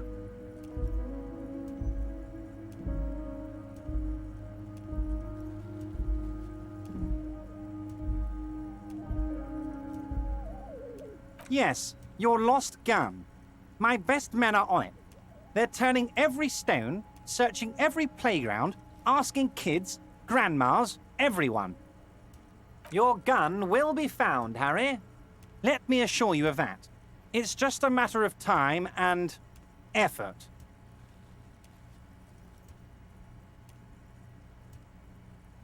The only way to find it seems to be working with him. He might even be holding your gun hostage.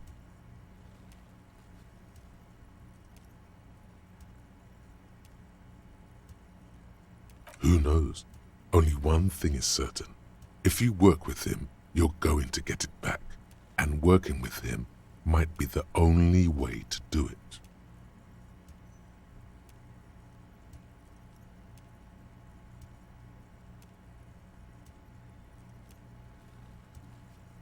Harry!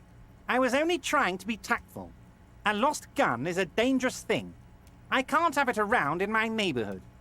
Kids could be playing gun roulette with it as we speak. Teenage gangs could be arming themselves. Get a hold of yourself, Harry. I assure you, we are working on locating the missing sidearm as well.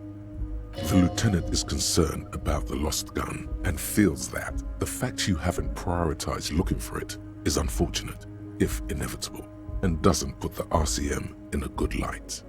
Excellent, Mr. Kitsuragi. That's excellent news. Looks like we have a friendly gun-finding competition on our hands.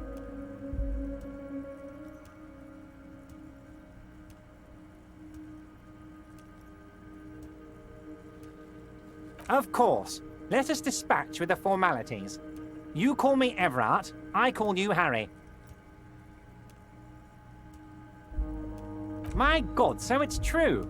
I didn't want to believe it, but you are a fantastic science fiction amnesiac cop, aren't you? What are the odds of that? I think the odds of that are very low. So good to hear that, Harry. Apparently my sources were wrong.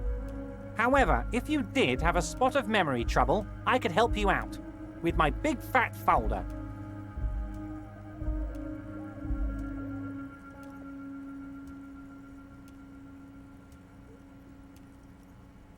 Words flow like a river of honey from his lips. Are you trying to tell me you've gotten hold of some of our documents? Mr. Kitsuragi, would you mind? Me and Harry are talking about his lost identity right now.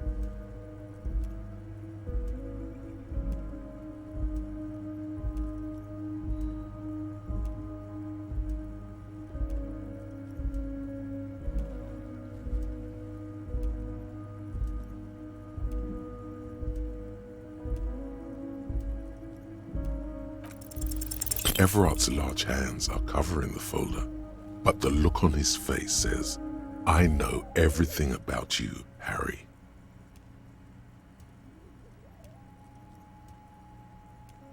Oh, Harry. Oh, wow. This is really something. I'm sure it's not that bad. At worst, he has an old RCM folder, and I very much doubt even that. So how about it, Harry? You need assistance, I presume?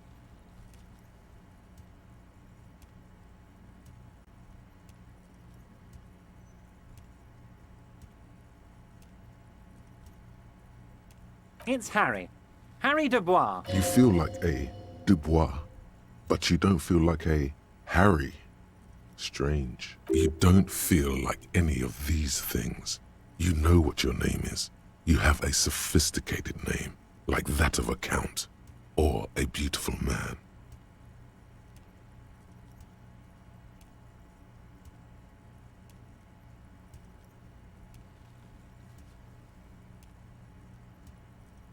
Fine, Harry.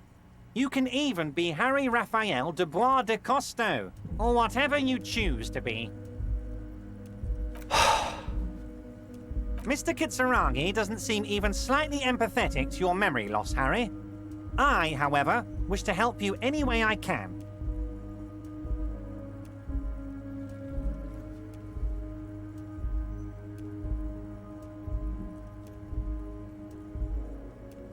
Of course, Harry, of course. Let's not linger on personal details and amnesia. You wanted something from me. Wait. You need this to get in and out through the gate. Here, you're one of us now. A real red and white Union man. Take care, Harry.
guess?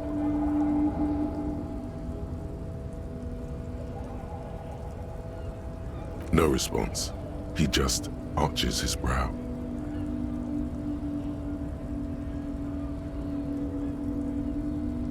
Have you tried concentrating on something other than your personal affairs? There is a sudden, harsh edge to his voice, like he's tired of hearing about your personal affairs.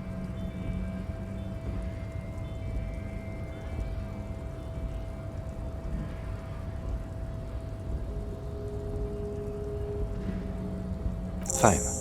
We should get through this day first. Off hours begin at 9 p.m. If you're still having trouble then, I can give you an orientation. Really? You look fine to me. Focus on other people's troubles, not your own. That is a relief. A moment passes. The lieutenant glances at the sports watch on his wrist.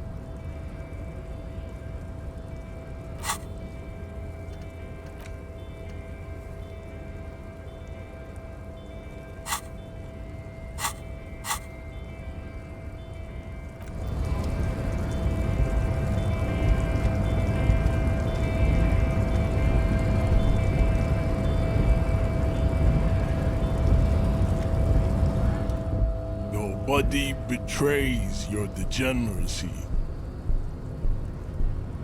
Yeah, Measurehead. His body totally betrays his degeneracy. Don't say anything. Size him up first.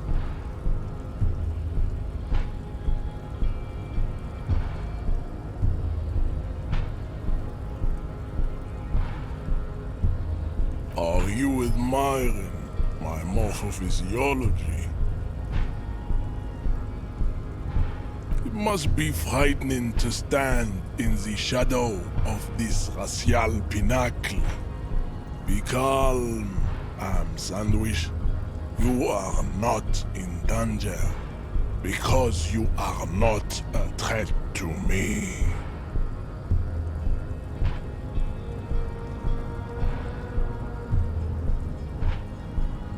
That is precisely the negligence that has led you to succumb to Al-Ghul.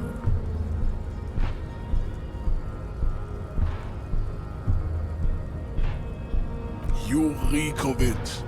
An invisible sword of Al-Ghul emerges from your throat. You cannot see it, but others can. It is making the woman in my company sick.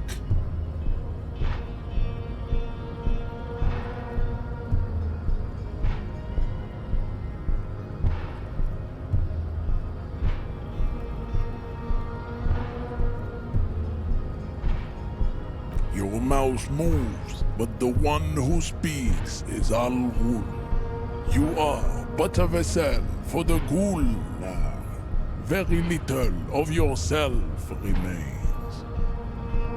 Occidental Haplogroup B4 is done giving orders around here. The influence of the Ham Sandwich race is waning. Show him the ham still got it.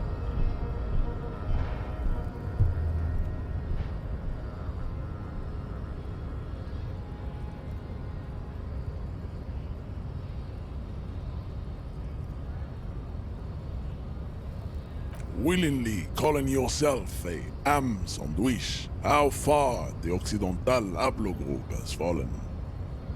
You were once a noble and powerful race. You gave the world eugenics, electricity, and powerful weapons of war like missiles and aerostatic aircraft.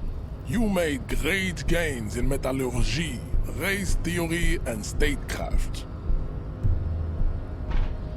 You dominated lesser cultures, like the deformed Hemians and the inexplicably potato-obsessed Khoikos. But now your ascent to the genetic summit has halted. You are obsessed with sadness and with frivolous pop culture. You will be superseded. Isn't that right, babe? It is, baby, yeah. You know it.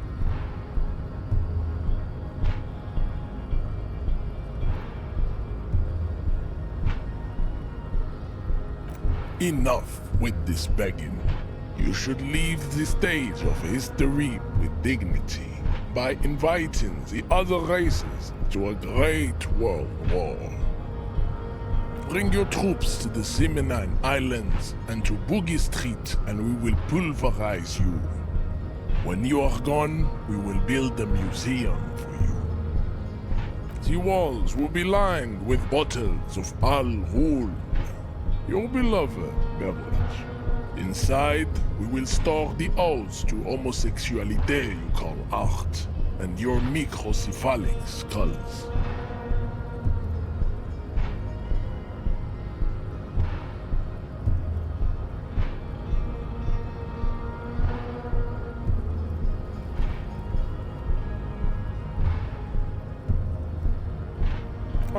Don't be vulgar. White or not has got little to do with this. The race enigma runs much deeper than that. There must be some friction there. He's keeping it well hidden, however.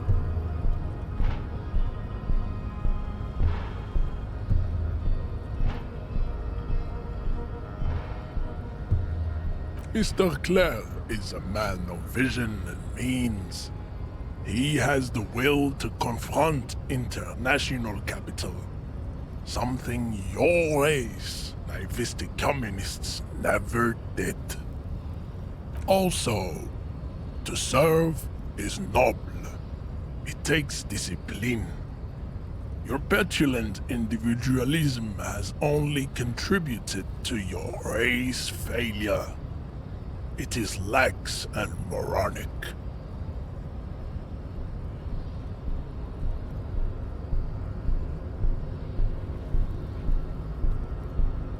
Jam. Individualism. You have gotten these ideas from degenerate youth culture, have you not? You have picked them up from rock and roll songs?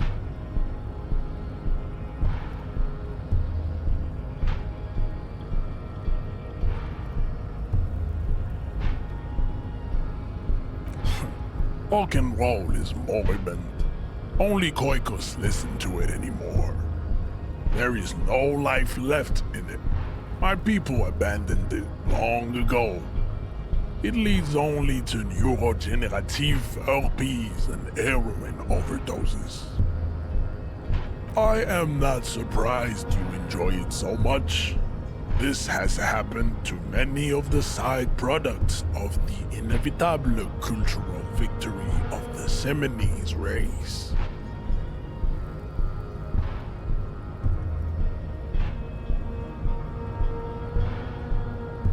The South Island race, haplogroup A4A.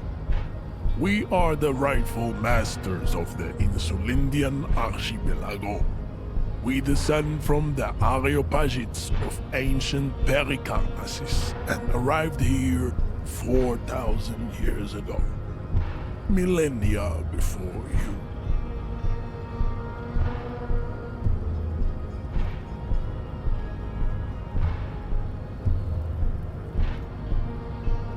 We are the future. That is all you need to know. I am a descendant. The narrow streets of Ulumbuir are with me in my genetic dreams. I see young Seminese women walk into the grey mass on Ile de Fantôme, waiting on immaculate conception from the pale.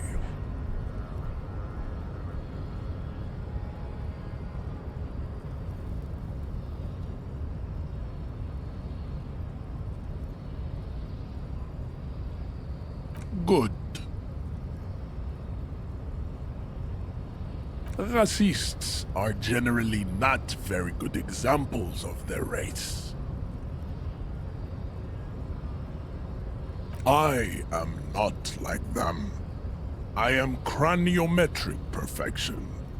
I have taken the trouble to permanently draw a phrenologic grid on my skull and features. This should dispel any doubt.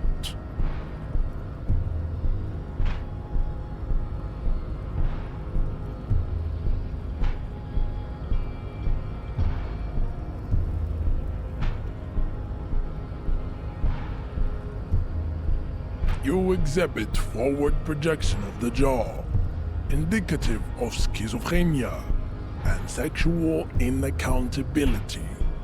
From a purely aesthetic standpoint, the dimple in your jaw makes you look like a baby. This is not craniometry, just an observation.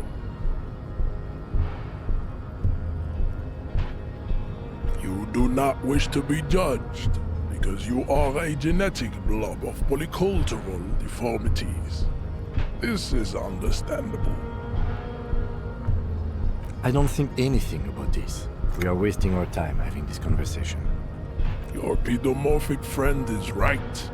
You should leave here with your tail between your legs, contemplating race extinction. I am an immovable obstacle.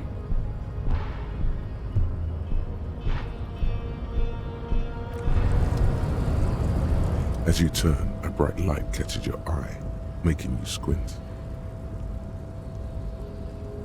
From a distant sunset, a stage light, flash photography, nowhere in particular. It's just what superstar law officers do. They squint at lights, and they solve shit.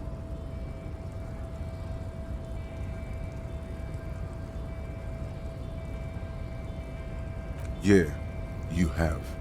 You're a big dick cop, Dick Mullen, Salam Rocky Bayi, badass on the edge disco cop.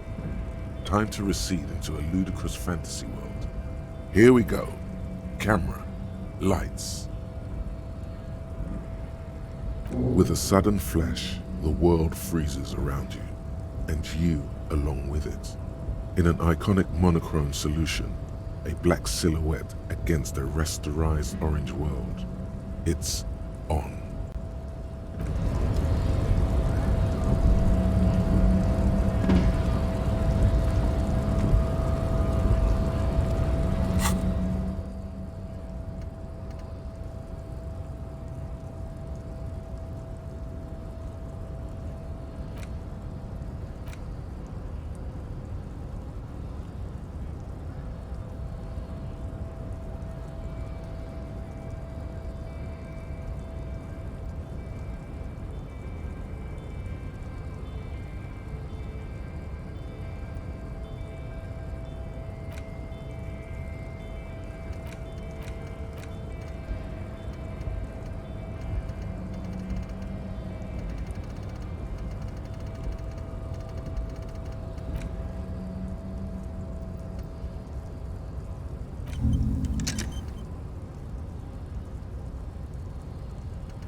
Scab?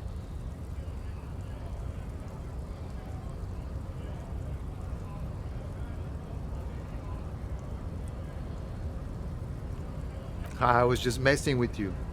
No one's ever seen a cop scab. Imagine, you cops going on a strike, but then another cop comes in and says, "Let us cop for less money." Speaking of, what brings the RCM here?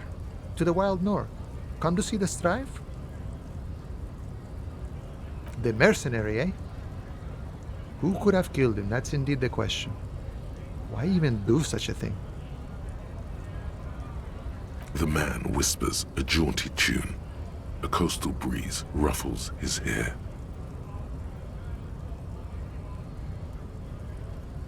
The mercenary, eh? The man whispers a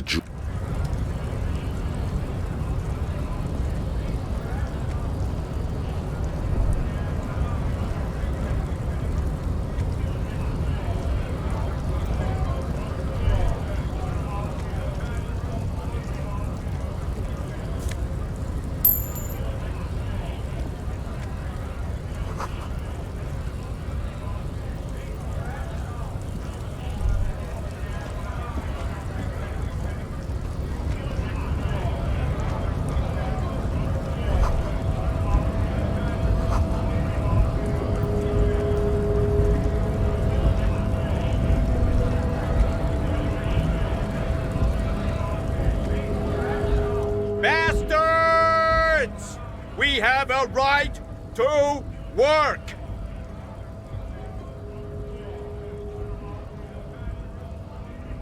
Hold up and stay frosty, everyone. Cops are here. You here to fuck with us? Beat the honest worker down.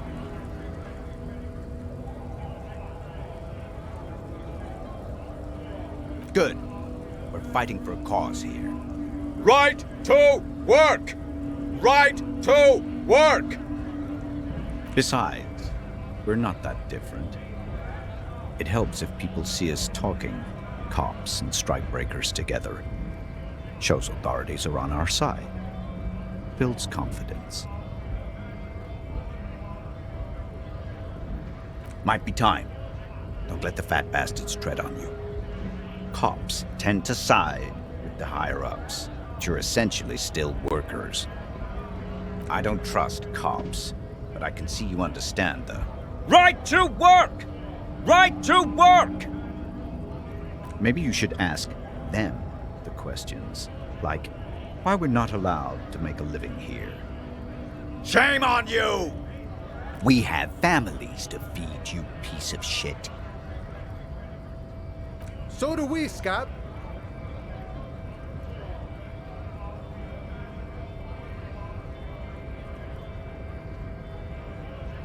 Honest men and women with rights to work, to be useful, not toys for corporate interests. We came here to help the harbor run smoothly in time of crisis. If union fucks don't want work, they ought to let in those who do want work. I have a question. Why do all these men follow your leadership? You think they follow because I'm big and loud? No. They follow the rules of the market, the rules of the economy, because they were given a job to do! We were promised work. We'd be in there, working, if the bastards hadn't shut the gates. Main gate's locked. Would take heavy ordnance to bust it open. Could try to get in through the secretary's office. Door's locked. The guards blocking the way to the access panel. And I don't mean the scrawny mess punk either.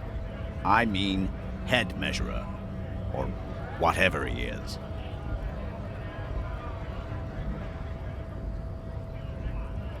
Yeah? That giant up there, on the bridge you talked to. Head measurer. Won't let the workers by. The access panel is right behind him. Bad. Standing on a narrow bridge, he's got a strategically advantageous position. And he's trained. I don't know how the Union has a trained killer up there. But that one's no joke, and my men are tired and hungry. They're workers, not fighters.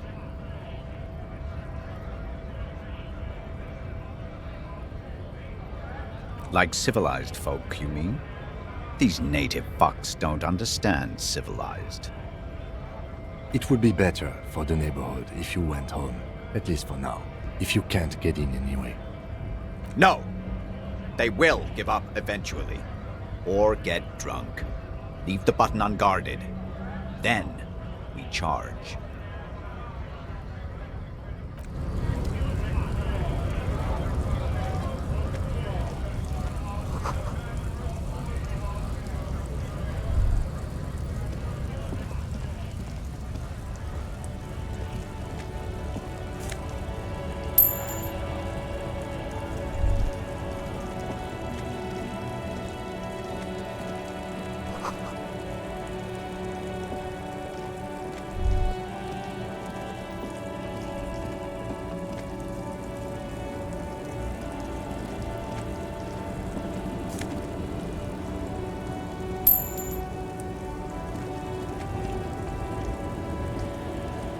small, wrinkled woman does not greet you. She nods along to something on her radio. A photograph is clutched in her hands, and there is a warm smile on her face. It's the warmth of a winter night's fire. Maybe she could give you comfort and shelter, some cigarettes and food money. Maybe she's your... Nothing. Her smile just keeps widening. Her hair is gray like lead. No response. Wherever this woman is, your words fail to reach her. Wait. She's just a distracted old woman. Better to leave her alone. Why? I just told you why.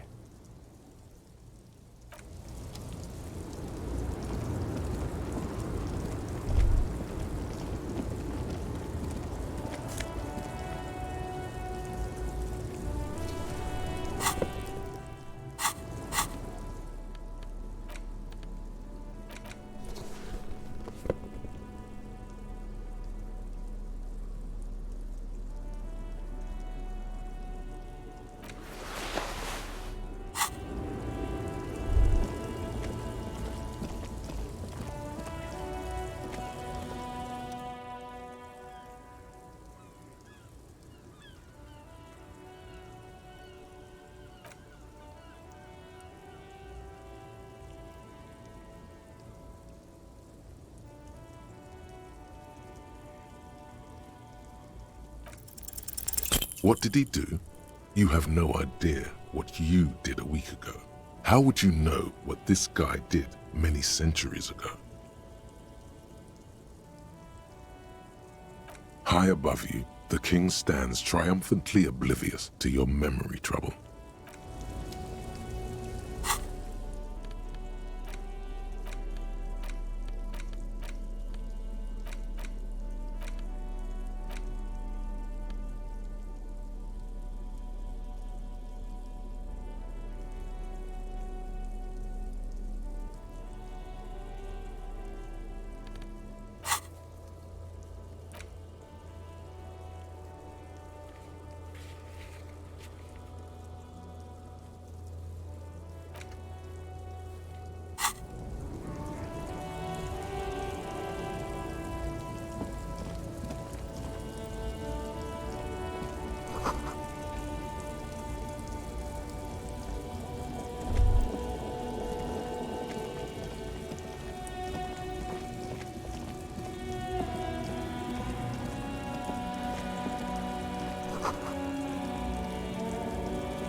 Welcome to Revachol.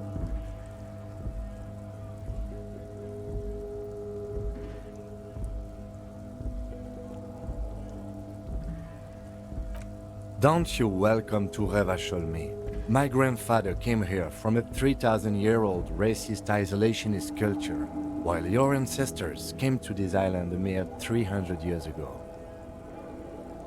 Every school of thought and government has failed in the city, but I love it nonetheless. It belongs to me as much as it belongs to you.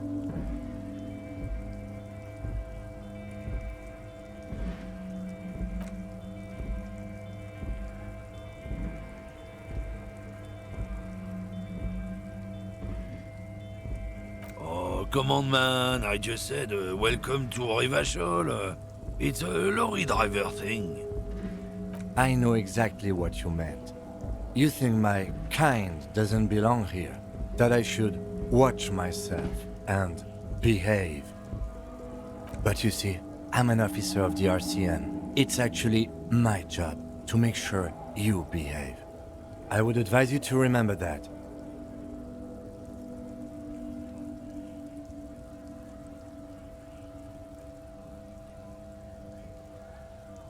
silence.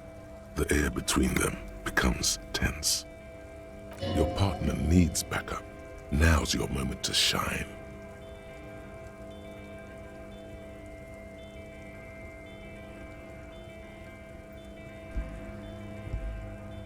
You two make a cute couple. You know that? The lieutenant exhales and resumes his regular calmness. Whatever you say, officers. You could ask him to show you the soles of his boots. He definitely looks like someone capable of a lynching. Maybe he was present. Been admiring the Stompers, huh? Sure thing. Check them out. On the bottom of the man's boots, you see an intricate tangle of treads with no immediately discernible pattern. It's Revachol.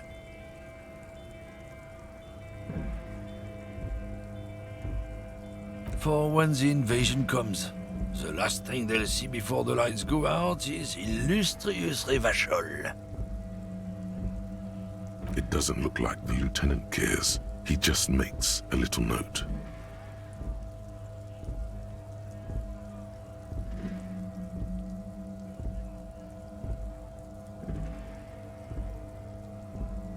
No, it's not like that.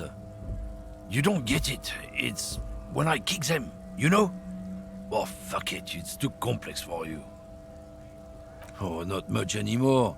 I'm here to pick up some cargo, but the dock workers are on strike, so it's a sit and wait on your ass situation. The strike? Oh, they've been at it for a while. A month, 2 months maybe. But this here is just the last week or so. Apples. Yeah, apples? I take it you had other questions? He's given you the runaround. Let's be honest, you were bested.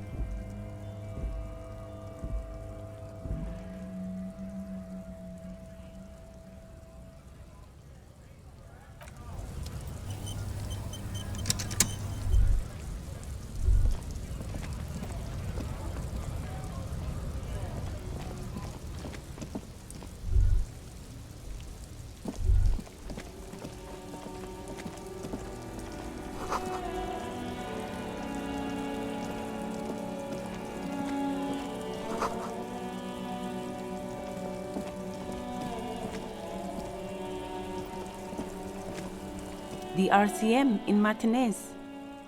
What can I help you with? Of course. What can I help you with?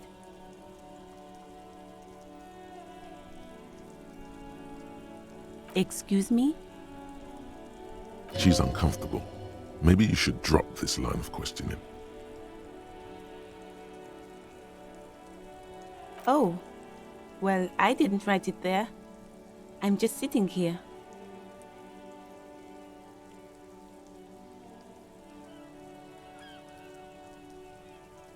Okay. Me? I am just a gardener. I am working. I have a greenhouse in the yard there. I've been trying to get some work done. There's discomfort. She stops mid-sentence. As you probably know, there's a corpse hanging from a tree there. It smells pretty bad, so I have to take breaks. Don't worry, miss. We are here to clean it up. You can get to work soon. Mm-hmm. Thank you. My head is about to explode from all the salts I've had to inhale. Since the street sign's messed up? Okay, what do you need? There's the pier, the Cape Side apartment buildings, some more tenements. Not a lot, really. The harbor gates, some kind of commotion, I think. I don't follow the local politics. A fleet store, too. Some shops and a bridge. The canal bridge leads to the coast, but it's broken, I think. Some kind of accident, probably. Just coast. There's a little fishing village there and a fish market, but that got closed down ages ago. It's just water. No, actually, I think they call it the Martinez Inlet. There are some islands in the bay, but they're hard to reach. No problem. Of course. I won't hold you back. No gloves. You get the feeling that you need them. You have a dead body to deal with after all. Sure, keep them. I have another pair.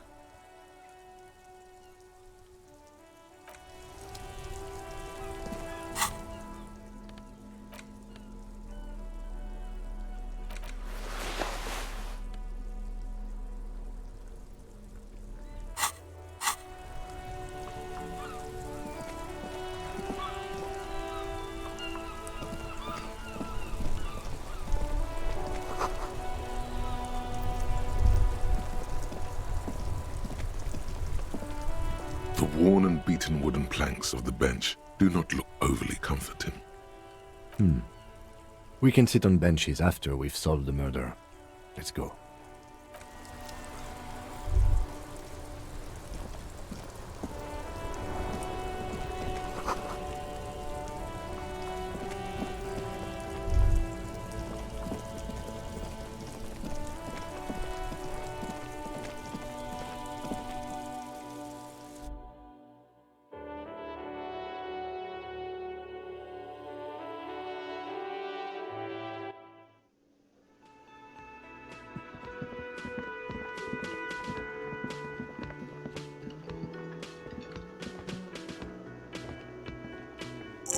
Real mature, man. What exactly were you trying to accomplish? You do understand you still owe me money, right? Damn, your feet thought we got away.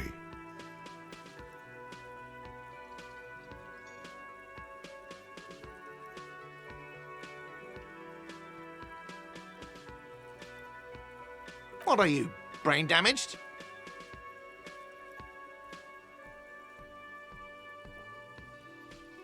Money is what grown-up people use to pay for things. Things like this hostel room, or 8 bottles of potent blend and 9 packs of Royal Extra. We use it for everything, really. Are you serious? From your work? I don't know. You can take bribes, I guess. I'm sorry. I don't think cops take bribes. Some do take recompense, but only to survive.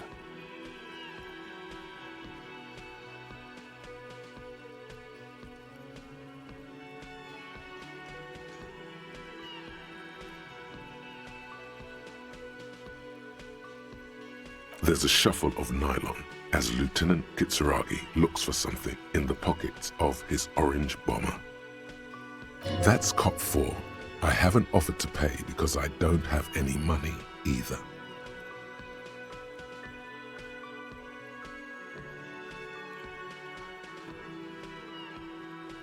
You know what? The stupid drinks you've had are on the house. You know why? Because I know you can't pay for them. Not because you ran away. Now, I still have to charge you for 3 nights and the broken window. That's 100 square. Not entirely cool. You still owe me 100 real. If you don't have it by tonight, I can't let you back up there. Now, what the hell did you want? I assume you wanted something to come back here.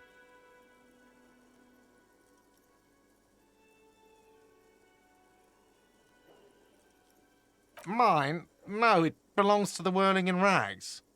Thank you for clearing that up. Why do you keep the container locked? Why? To keep the hobos and drunks out. That's why. And the neighbors, too. They put their trash there, and they don't pay for the garbage company.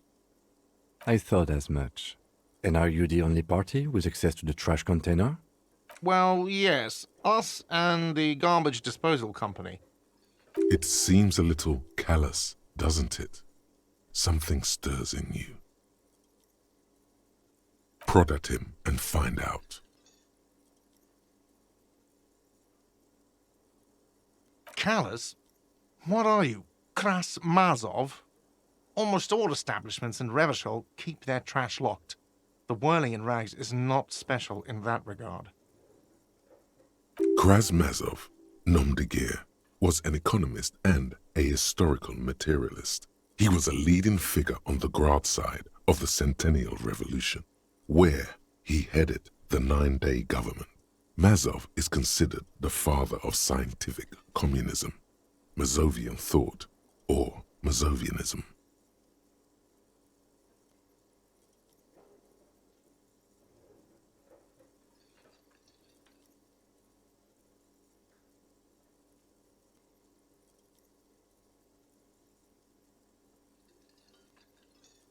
What are we talking about? Was this not about the trash container?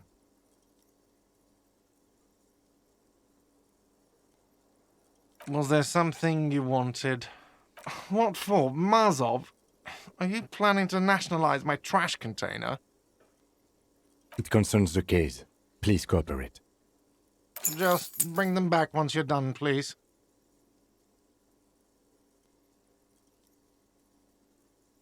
What thing?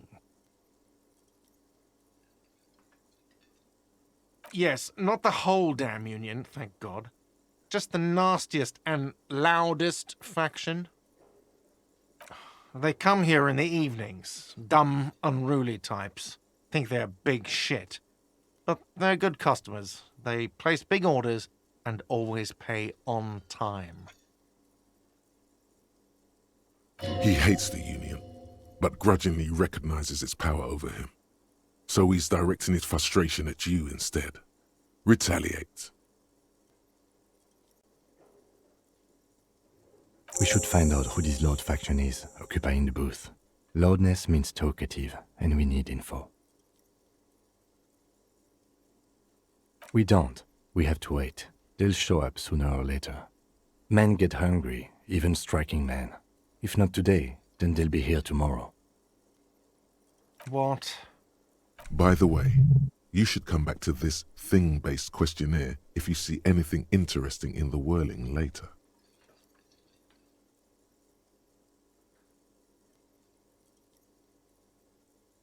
Another thing. Great. Yes. Absolutely out of the question. Absolutely in the question. First we find a sad banger. Then we sing this place to shit. By the way, where is home? The address is coming up blank, and this place sure isn't it. But you've been at this hostel cafeteria for only 3 nights. Where were you before? You had to be somewhere.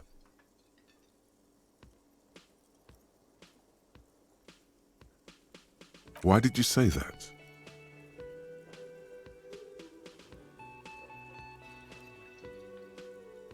No. But isn't that an expression, not a place? A saying, up on Marvel Hill, a great high place, one that is impossible to climb back to. That doesn't sound like somewhere you can stay if you run out of money.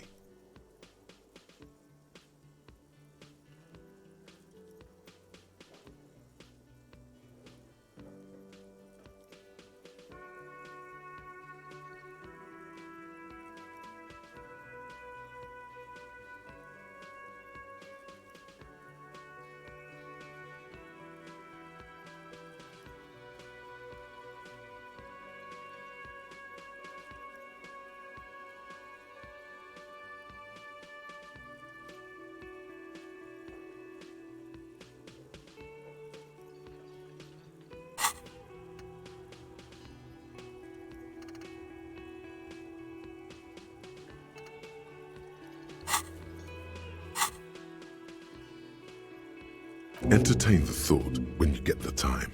Maybe being a hobo and a cop has its advantages.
A thin man is smoking below an exhaust hood, occasionally sipping from his mug. This must be the Whirling's cook. As you step in, he nods toward the table and says something in a completely foreign language. The only words you can make out are Garancy and Kubek. It must be his name, Garancy. Garancy Kubek. Sounds representative.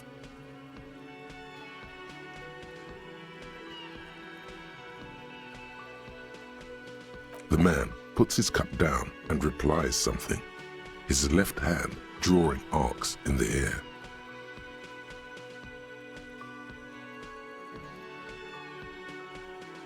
The man says a couple of sentences in that strange language of his and then seems to wait for you to speak.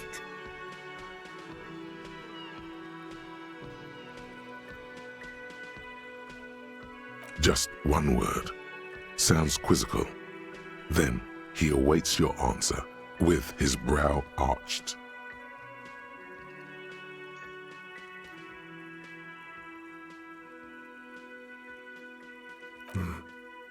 Boss need more vodka? Okay, so it's vodka that keeps the men happy and in good spirits. Clever move by the Union. Vodka Borscht! I love it, Bratan! Turn it the fuck up and then ask for some yourself! Turning it up seems like a dangerous idea, honestly. The place is a powder keg.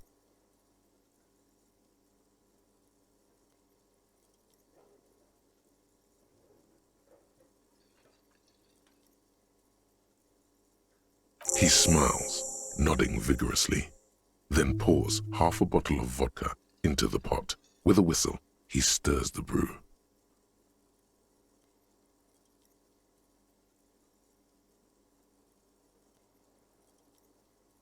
The mention of mañana gets his attention. He smiles and delivers a whole slew of unfamiliar words and lively gestures. Then he falls silent again. They're friends.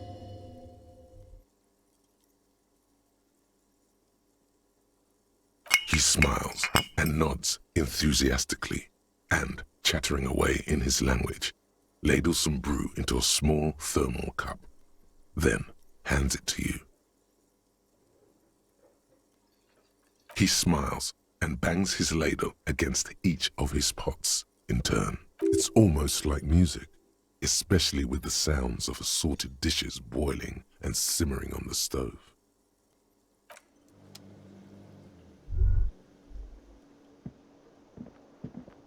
You see a heavy steel door with a prominent dimpled lock.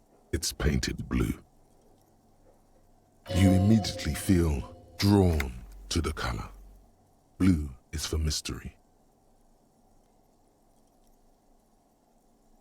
The cobalt blue surface feels rough to touch. The stainless steel door is flush with its frame on every side. Old cobalt paint, rough on the fingers. 40, 50 years since this was painted, maybe. You do? It's a door in the back of the kitchen. Why do you care where it leads?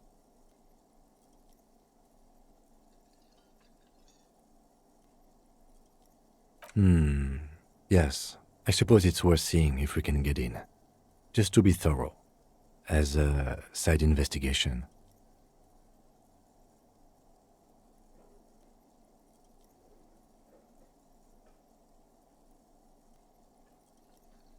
Gart is the person to ask about this. The cafeteria manager. The door does not budge.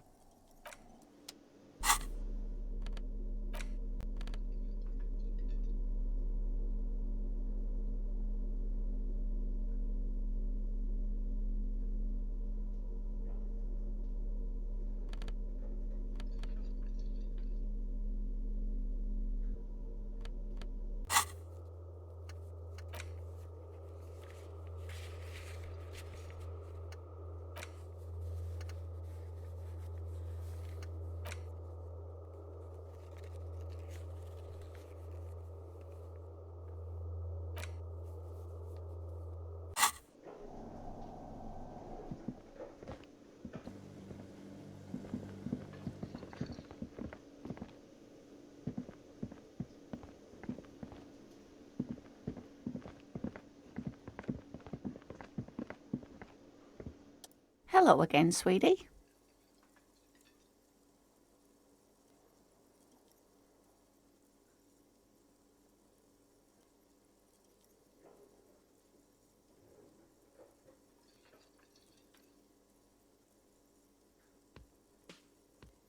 Yes, officer.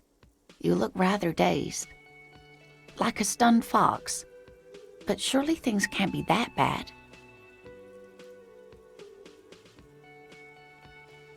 Oh my. You know where we are, right?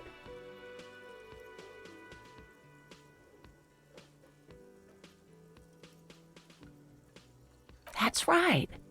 In a hostel called the Whirling in Rags, to be precise. How would I even begin to tell you? Revachol is the most beautiful city in the world. We're fortunate to be here, you and I. I haven't seen very many other cities personally, but everyone says so. Revachol is a rare jewel. This city used to rule the world, though it has seen better days. Speaking of history, you know what year it is, yes?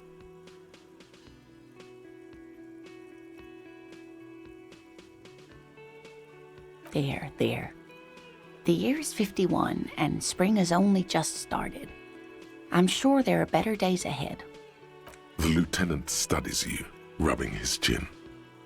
I'm beginning to suspect that you might indeed be completely adrift in this reality, thinks the lieutenant. How can it be that bad? Never mind. We're in this now. I can tell that this is taxing for you, so I'll just ask one more question. What regime are we living under? What mode of government?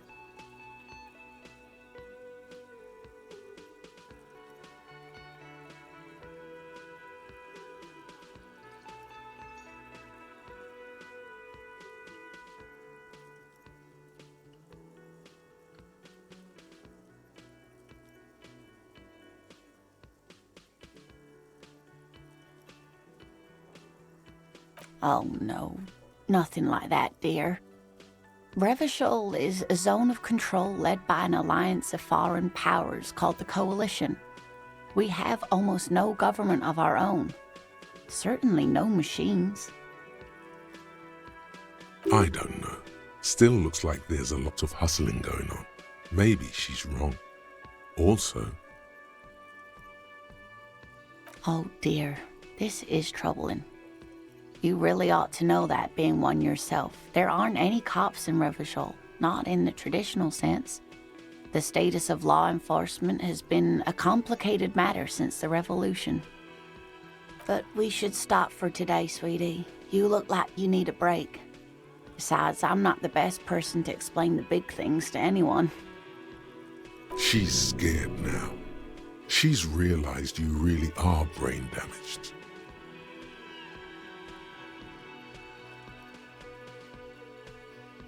You didn't do too well, dear. It does look like you're having trouble remembering things. History and places.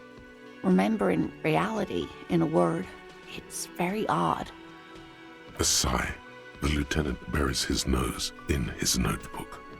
But maybe a fresh set of eyes is what the world needs. And while I'm no doctor, such bouts of amnesia are often temporary, so I wouldn't worry too much. A defeat, I'm afraid. The people of this archipelago tried to build something new, something different. The rest of the world didn't like it, so they came and ended it. This was 42 years ago. It has something to do with everything. I really don't know how to explain it better. I'm just a poor woman, she thinks. What do I know of these things? And how can I help you? Someone more educated in sweeping matters. Maybe you should ask. No, I'm not an encyclopedia. I won't be a guide either. I'm a detective. Of course. Then I don't know. Someone rich, maybe? Wealthy people are educated. Though I don't know where you would find a wealthy person in Martinez.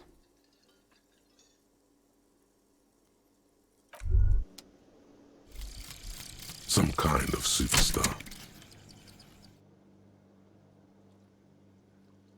They say the world isn't ready for a rock and roll cop. No one wants their state monopoly on violence to be mixed with celebrity worship. They claim to know it would be dangerous for detectives to rise to the ranks of demigods and have sexual encounters with barely legal cover girls. It would be insane, they say. To all this, you say, fuck off and die, in a cool voice. You people have no idea how good these cops are gonna get. They're gonna crack 20 cases a day. In the future, cops will be like astrophysicists or prime ministers or prophets. And you're the first one.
This trash container is locked.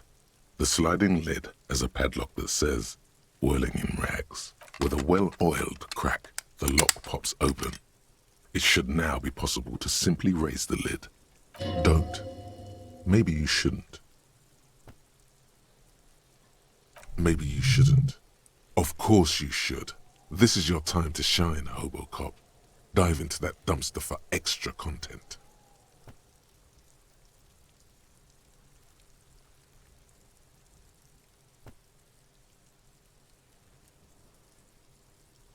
There is, but you won't like it. Sweat forms on your brow. Your hand is still on the lid. The smell of rotten food rises to greet you. You see soggy cartons, dirty rags, and organic waste. We're just in time. This hasn't been emptied for over a week.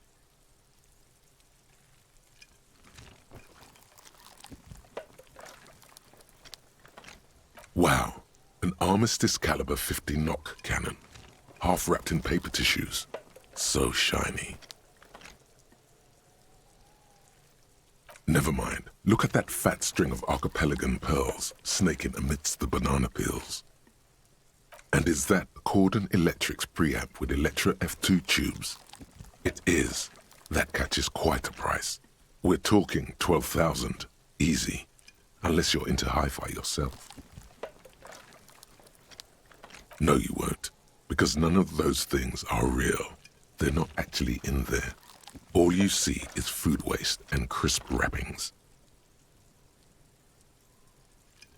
All you see is a broken mug with a racist depiction of the yellow man frolicking in saffron.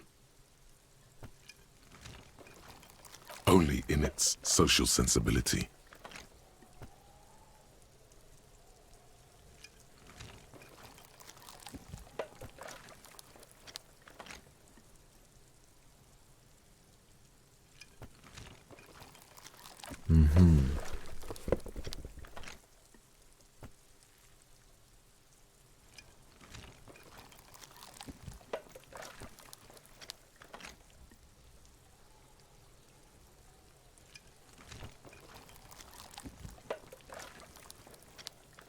You see milk and egg rest with one broken egg in it, some pasta wrapper.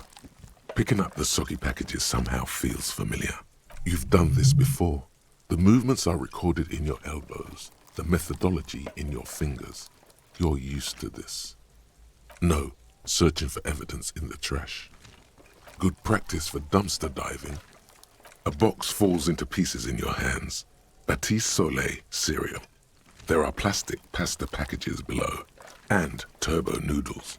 Nothing of note, however. Among the threadbare kitchen towels, something catches your eye. A pair of denim trousers. As the legs of the slime-covered jeans begin to unspool from the garbage, a rank corpse smell fills the air. The victim's clothes? Cadaverine odor is faint. If these belong to the deceased, they were removed when he was still in the early stages of decay. Drop them in here, officer. Guitar-marked blue jeans. Pockets empty or emptied. He wore them with a belt, too, a white belt. The loops appear stretched, but the belt is missing. That's it. Do you see anything else in there? I have another bag here. Something slimy catches your eye.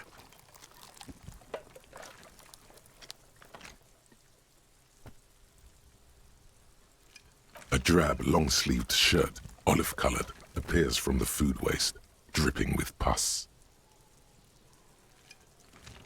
This is a military-type overgarment. No label or serial number. This is the kind of rib-knit shirt that's worn over light armor to conceal it in an urban scenario. Anything more? The rest of the rags are just kitchen variety waste. Just garbage. All right. We should go to Gart again and ask if he knows who put the clothes in the trash. It could be as simple as someone from the hostel cleaning the yard. Or that one. I'd advise against confronting that force.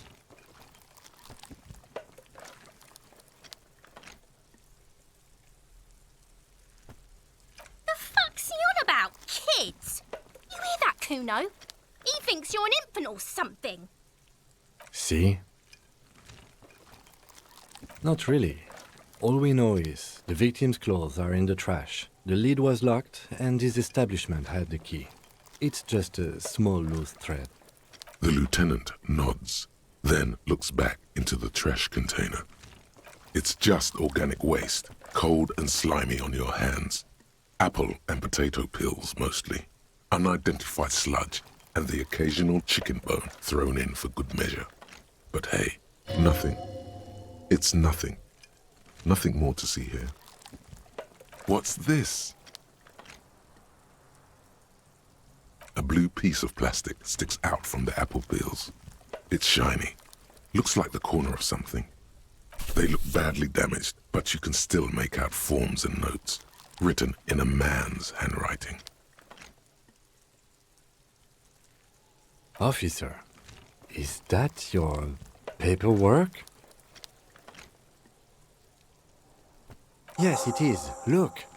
This plastic has the RCM street grid on it. You've even got an autopsy form. If you don't mind me asking, how did this get in the trash?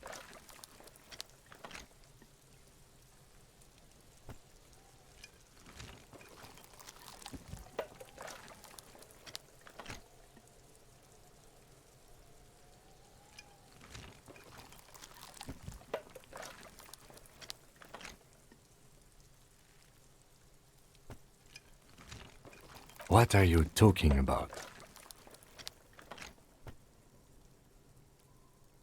Doeth thou also thorough inventories?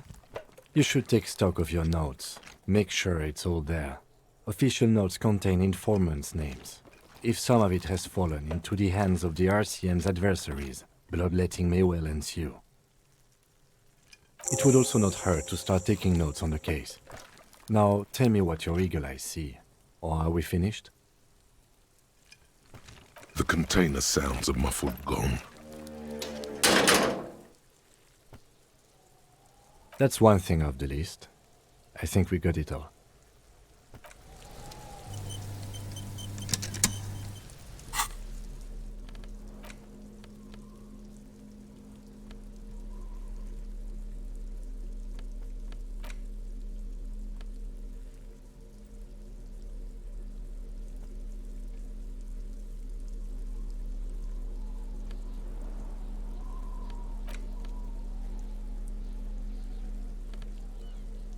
The front of this quarterly journal features a large satirical portrait of the late King Friesel.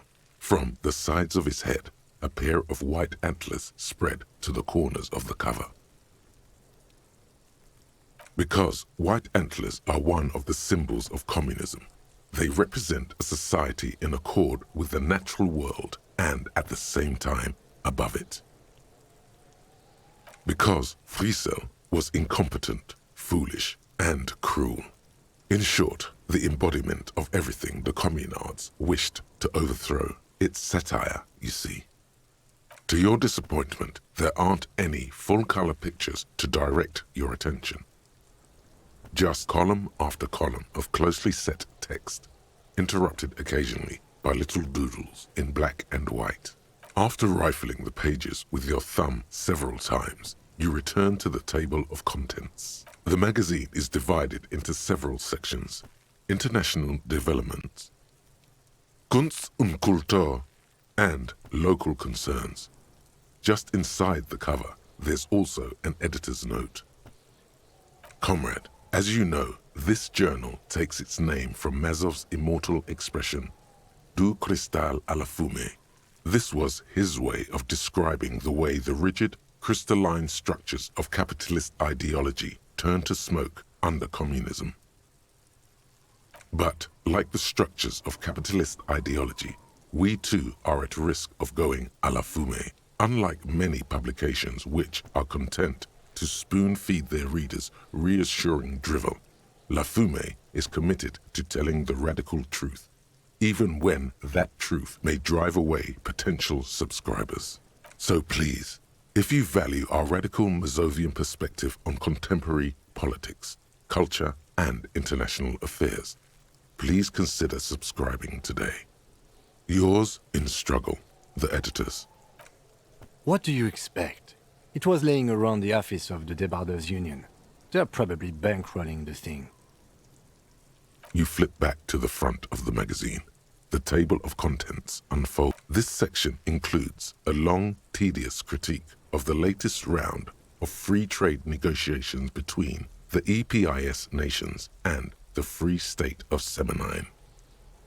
You also skip over an article about heavy fuel oil smuggling along the Messina border, something about bear wrestling in Samara, book riots in Yugograd. Face it, you really aren't interested in foreign affairs. You're not even sure where most of these countries are. You flip back to the front of the magazine. It takes a moment, but gradually it dawns on you that Kunst und Kultur must mean arts and culture. As you leaf through this section, you come across several reviews of recent radio plays, as well as a brief artist spotlight featuring a local artist identified only as CS. The main feature, though, is a long essay titled Tip Top Tournée, a critical Mazovian perspective. You flip back to the front of the magazine. Unsurprisingly, much of this section is taken up with articles declaring unqualified support for the dock workers' strike. You skim the headlines. Paint the harbor red and white. Martinez tames the wild pines. A city in revolt. Finally, there's a brief article by the writer G. Martin accusing the owner of the Capeside apartments of illegally attempting to evict certain communist tenants simply for not having paid their rent.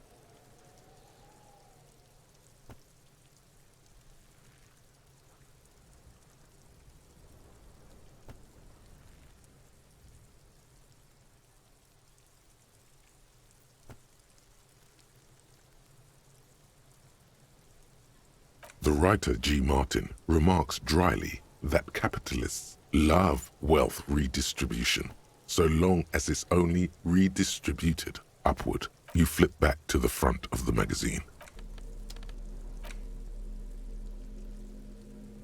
It's just a racist mug. What's there to read here? Not much.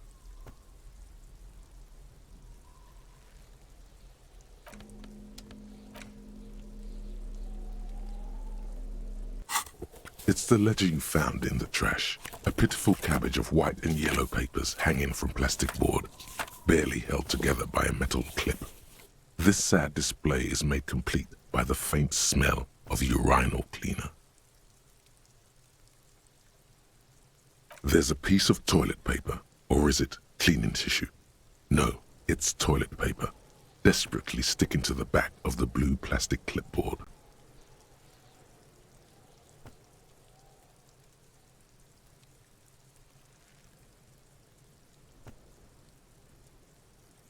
It's a metaphor for you. Below the pathetics, terror. Do not look into its blue heart.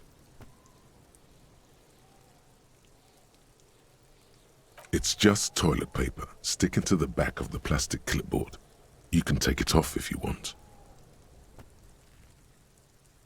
If you want it to be kitchen tissue, it can be kitchen tissue.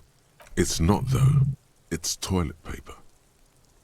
Still wet, the toilet paper, kitchen tissue, peels off the plastic easily. All you have to do is shake it off your finger and voila, the ledger now looks marginally better. An aluminium block runs the width of the board, biting down on the paperwork. Its crocodile teeth are the only thing keeping the papers together. A regular pencil, the tip worn down to nothing, has been attached to the clip.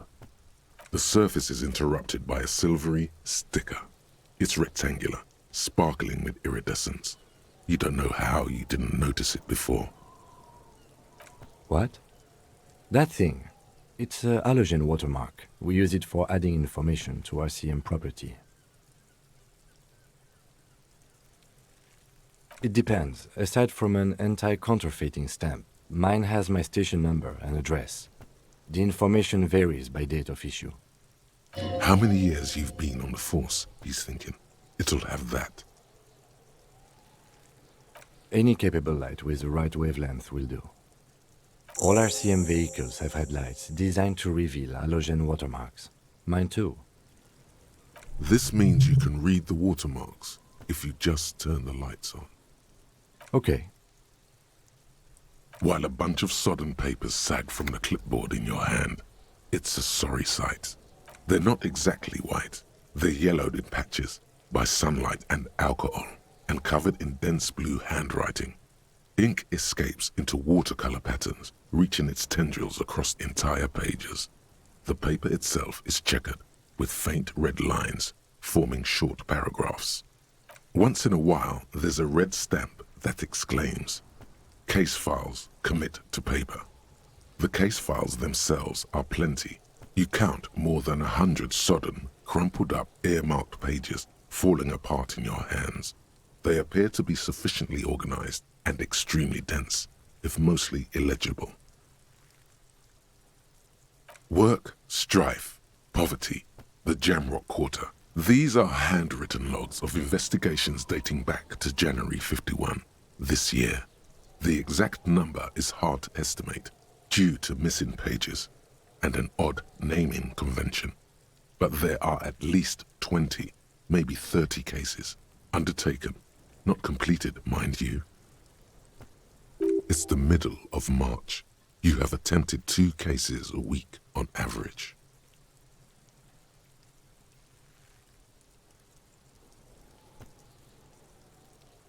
Yes, it appears you employ a, shall we say, robust yet literary system. Each investigation has its case number written on the margins. Yet, still more tellingly, most are accompanied by a name. A title, one might say even. One that draws inspiration from Snoop fiction and Vespertine cop show staples.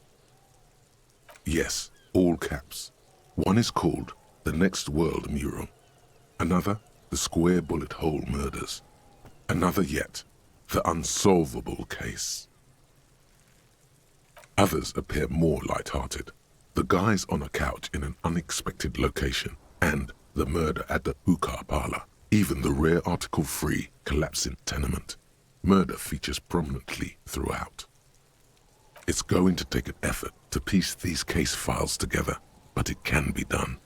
Once you're done inspecting them up close. Huh? 2 complex cases to undertake is a lot, yes. You really have to push yourself. I would not suggest it. lest you start making mistakes. Arson, petty theft, spousal abuse. Handwritten logs on dozens of investigations date back to January 51. Stamped case files. Commit to paper.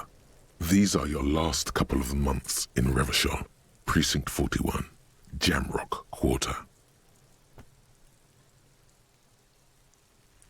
You mean the alphanumeric? Officer, precinct, time of arrival at the scene?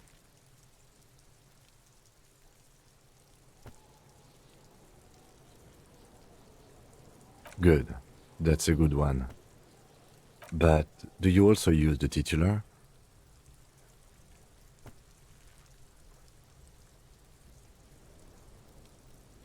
Well, so do I. In our defense, officer, almost everyone in the RCM does.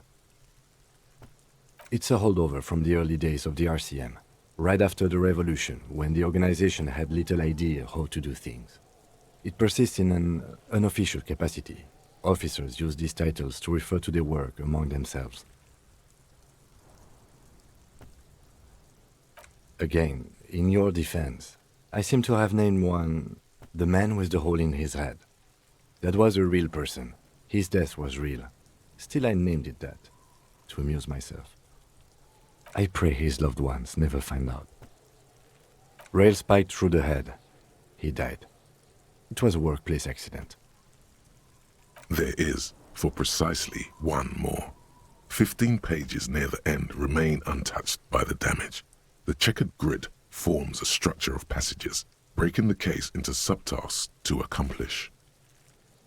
Sadly, the ledger only comes with an old, worn-down lead pencil. It's unfitting of this monumental event. The ledger only comes with an old, worn-down lead pencil. It will do, barely. But onto the paper with a brash free hand, uncannily similar to the rest of the letters. The wording comes easily.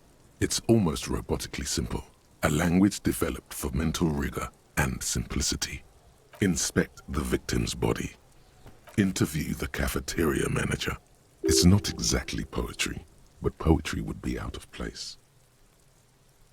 A satisfying slash sounds across the paper. You're done, it seems to say. And you, and you. Things to be done and things already done. The composition of reality.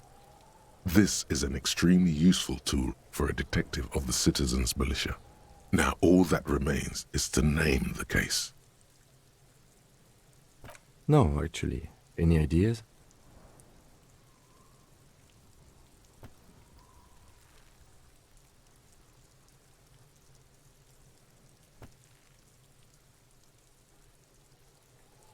Great. That's great. That's actually what I was thinking too. The Hanged Man. Good, strong name. We have a very good name for the case now. I'm going to start calling it the Hanged Man. It's good we sorted this out.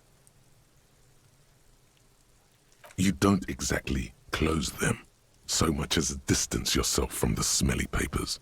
They're a little further from your nose now.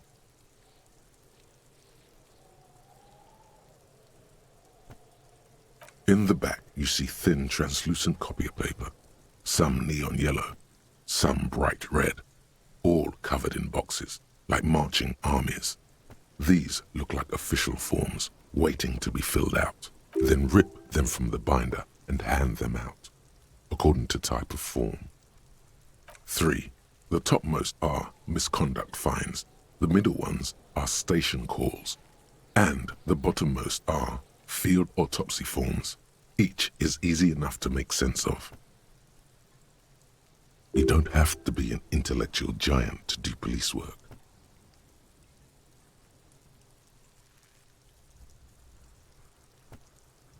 A monetary penalization ranging from 20 to 250 real. Severe cases allow for 1,000 real, but that requires special paperwork. The details of issuing these fines are spread out over the rest of the fields. These are quite sinister in turn. They give a date and time for the person to appear at the specified precinct police station. Below the call are the criminal charges you risk by not appearing. A dozen pages of thin copy paper, bright red in color. You see the parameters of a deceased human form waiting to be filled in. Age, sex, condition of internal organs. Yes, all that remains now is to fill those forms and hand them to people. Fines for wrongdoers, interview requests for bad guys, and field autopsies to dead guys. The rest of the stinking cellulose is much worse for wear. Being sandwiched between the board and the rest of the paperwork must have spared the fragile copier paper. It's made of dark blue plastic, hard enough to beat someone to submission with. The edges are rounded, however. The U4 size board feels thick and heavy in your hand. Light shimmers on its wet surface. On the back you see the embossed letters, RCM. Blue. The blue heart. Don't look into it. Something rattles inside, ever so lightly. Is there a hidden compartment? The plastic shimmers like lapis lazuli, but it is not see-through. You cannot see to its center. With your hands, U4-sized pages hang from the clip screwed to the top of the board.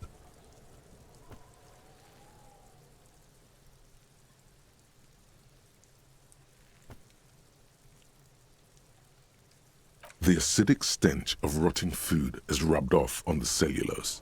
It now forms the base of the experience. This base surrounded by a faint air of spoiled meat, the stuff of death itself, and then sprinkled liberally with the citrus zest of toilet cleaner. Arson, petty theft, you don't exactly close them, so much as distance yourself from the smelly papers. They're a little further from your nose now.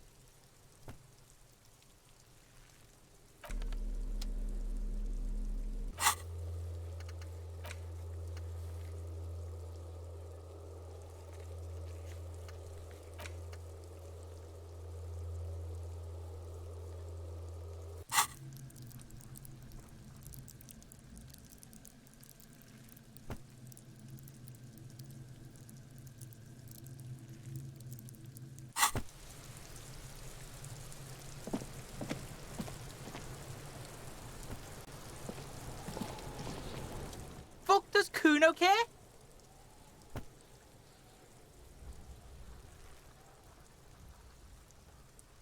You found Kuno's secret door to Kuno's secret shack. It was closed for 5,000 years. How the fuck did you get in?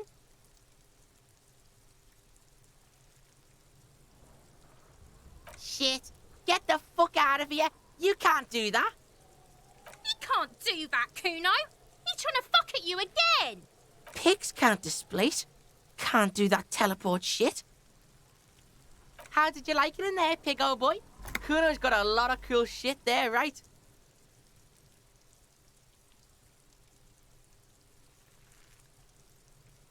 It's a vitamin, pig. Don't you know anything? You could use some.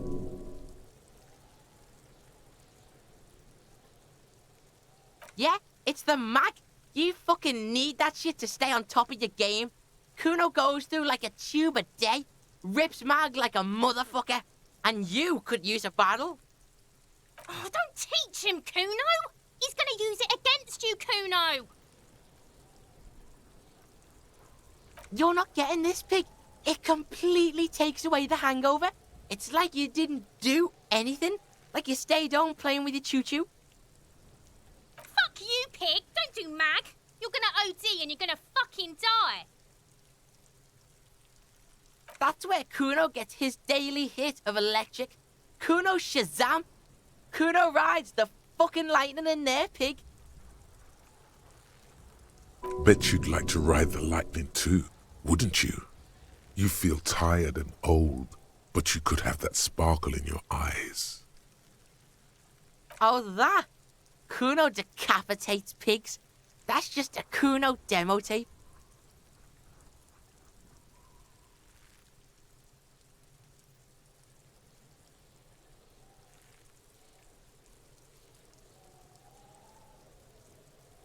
Yeah, Kuno plays on snuff radio, fucks pigs, live, fucks their heads off. Kuno's a cop killer. Good call, Pigmeister. Don't come and talk to Kuno about his kingdom. Yeah, the kingdom of Kuno. The fuck do you want with it? Yeah, Kuno doesn't know shit about that. That shit is beneath Kuno.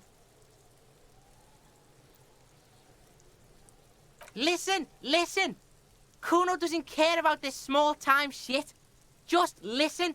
Kuno saw what you did there, dumpster diving. Sad shit. Kuno could hook you up with some sweet rags. Shit like Kuno's wearing. Your size, good price. 500 real.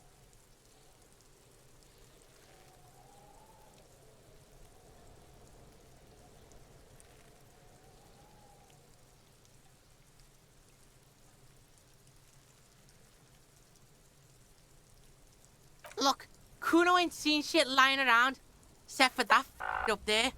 Now, you want performance gear or not, Grandpa?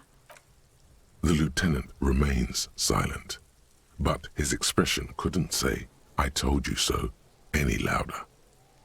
Pig, these are found modulars. Liquid fit, performance crotch, urban survival shit. Made in Mirova by scientists. Pants scientists.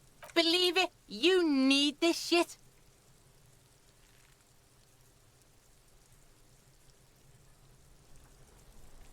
These could drastically improve your chances of survival in the urban wilderness.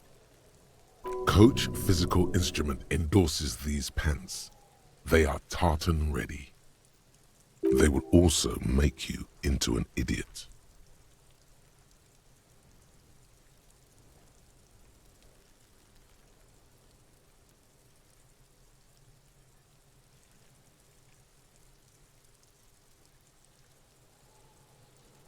Whatever. Kuno was trying to help you, but you're too fat for fouling anyway, pig. The fuck? A mug in the trash? Is this about the fucking clothes again?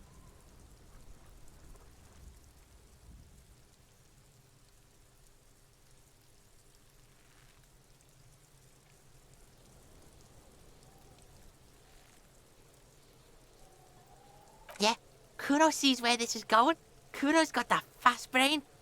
You saying you pigs are after the mug fucker, 'cause he's the clothes fucker? I can't hear you, Kuno. Speak louder, Kuno. Shit, that's tense. Someone's going to the beat-down basement, huh? Mug guy gonna get tied to the radiator.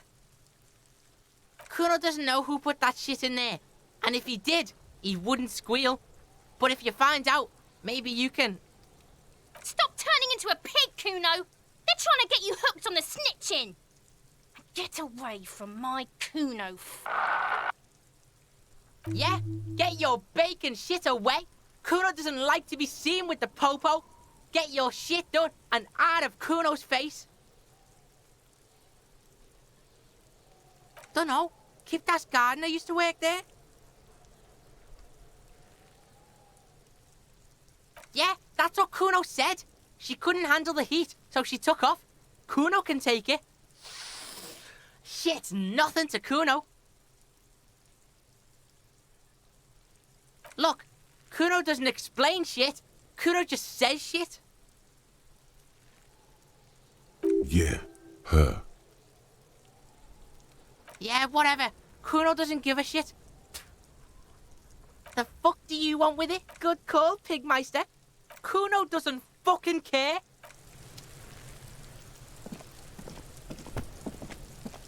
There he still is, looking right through you with his white eyes. The body below is entirely dedicated to that corpse smell.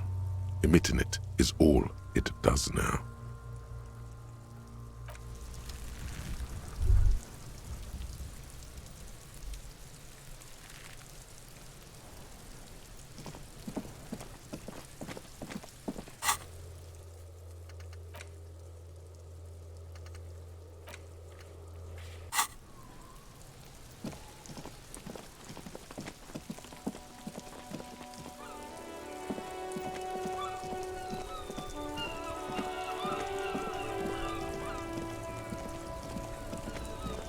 Inside, you see a set of steering levers, a radio microphone, a pull-out toolbox, and the soft glow of the fuel preheater gauge. All right. Ready? I turn, you press start. It's next to the preheater. He's downplaying his excitement. The lieutenant is more than happy to show off his precious carriage. The dashboard lights up with orange glow. The rounds per minute gauge jumps, and the engine of the Caprice Canelo comes to life with a whiny growl. The lights unfold with a little click, casting electrical light onto the ground before the vehicle. There you go. I'll turn them off from the remote once you're done. We just need to stand in front of the machine now.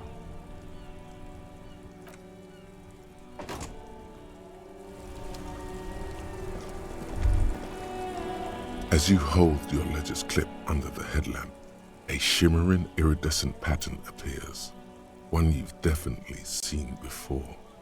There she is, Revachol West. Around the borders of the watermark are dozens, no, hundreds of micro-perforations. The rectangular watermark is overlaid with the logo of the RCM, and yet the major arteries of Revachol are all recognizable. They shimmer in the Kanema's headlights. Let me see. Right here.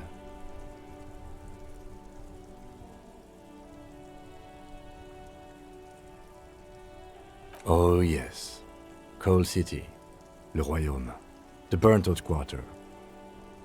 There are many of them, and they are divided into 3 separate rows. The first row has 18 dots. Not bad for what? You don't even know what it means yet. The next is the longest. It runs all the way around the border, and then some. There are so many, it's hard to count. More than 150, at least. Maybe even 200. The last row has 3 perforations. That's it. Those are perforations. They represent your record as an officer of the RCM. They are your statistics, as it were. I should have guessed you'd keep a record. Officers often do. Let's take a look. The first row represents your years of service. 18 years. Okay, not bad at all. What did you do before you volunteered?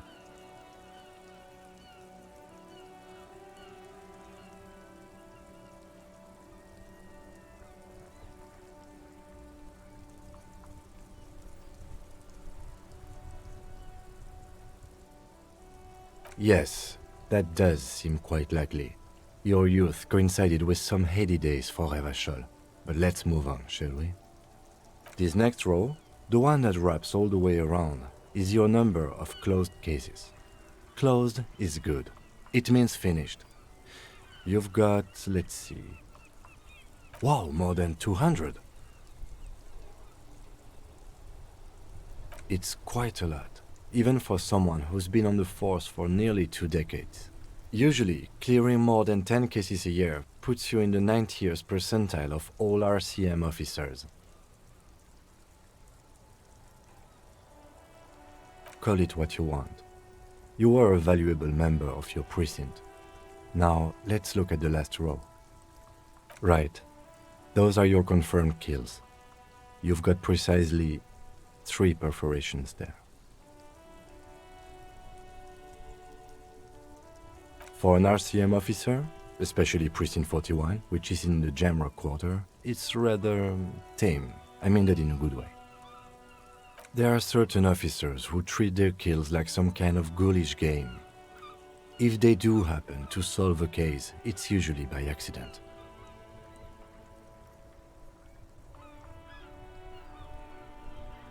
But it seems as though you are, or at least were, one of the good ones. So we have that to be thankful for. Yes. It's not a problem for him to state it, however.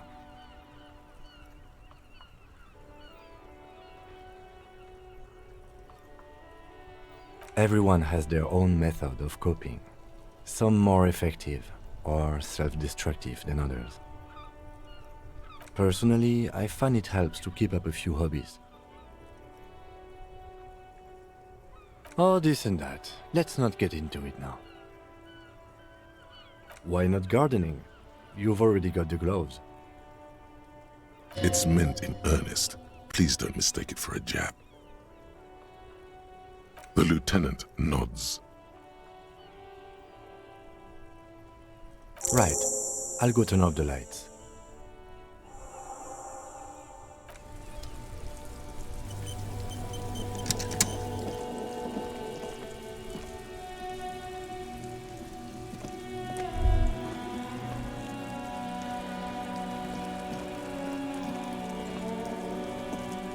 Yes?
That sugary black rum stain on the counter makes you teary-eyed with joy. It's almost touching how syrupy and sticky it is. How long have you been up already? Attaboy. It's coming back to him.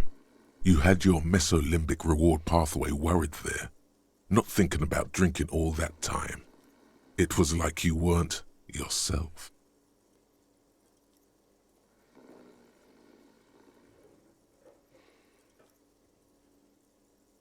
There he is, the old boy, the devil. You rascal, you. Let's celebrate right now by licking that stain off the counter. Do it. It'll be wild.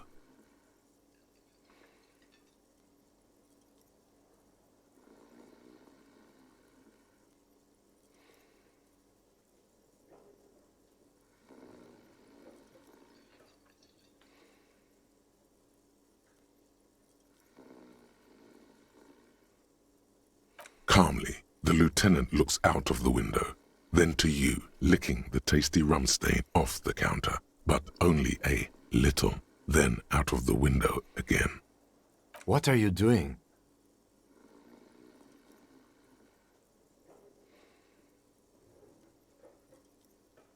We should move. You could definitely go for some more. The titillating scent of alcohol in your nostrils was beautiful.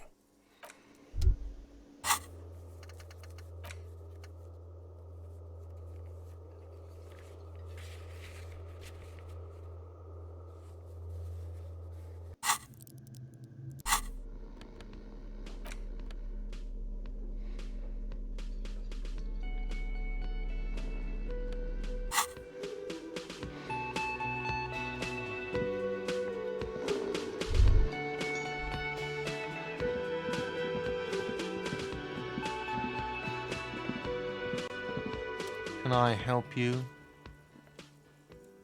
Thanks. I hope you found what you were looking for. How strange. I certainly didn't put them there.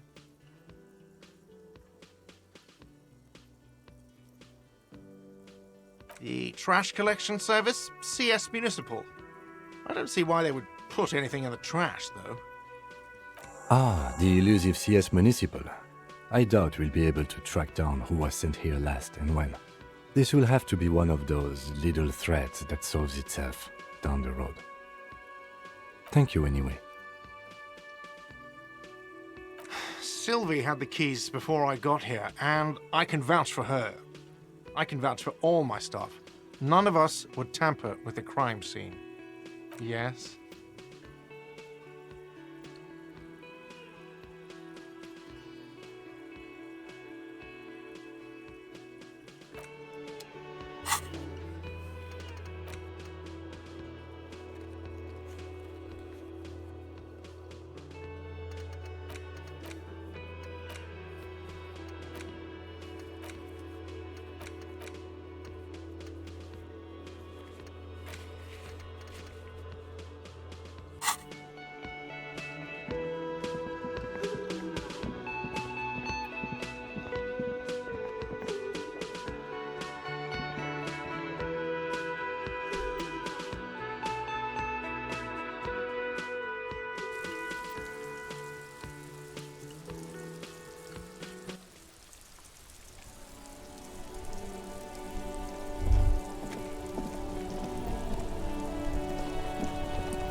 Inside, you see a set of steering levers, a radio microphone, a pull-out toolbox, and the frequency tableau lights up, and the green button labeled Prime Line glows like a feline eye.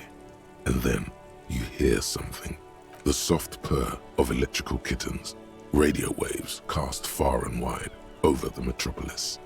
A woman's voice greets you through the static. This is Precinct 57. Hello, Lieutenant. How may I assist you? Hello, Alice. Please assist our colleague from the 41st Precinct here. I'm putting him on.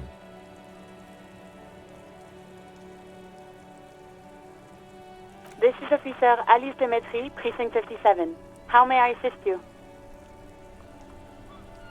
Under the green Prime Line, a yellow saved button catches your eye. I wonder what Kim's default radio station is.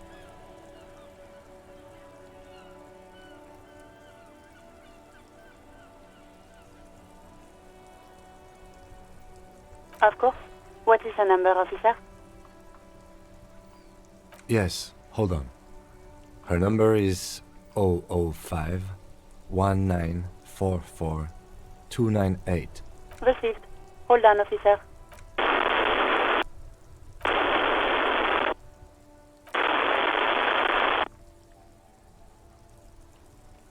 Give it a minute. She might be busy at the moment. Takes a bit to get to the phone.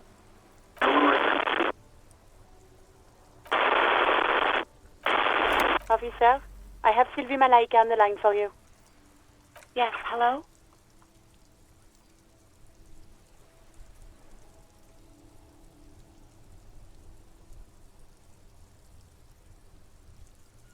Oh, right. Hello, officer. What can I do for you? You can hear resentment in her tone. She's not thrilled to be talking to you again.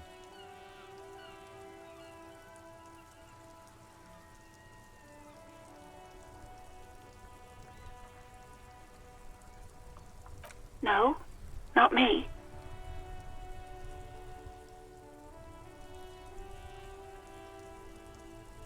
What? Of course it bothered me. But I thought the union already knew about the court. No one calls the police. The union would get angry. You know, what the union says goes. People listen to them and they take care of their own, which is like everyone here. Garbage.